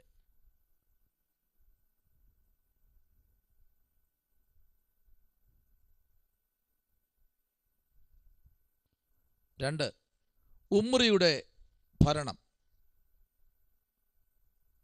ഇസ്രായേൽ. 16-ാം അധ്യായം 21 മുതൽ 28 വരെ.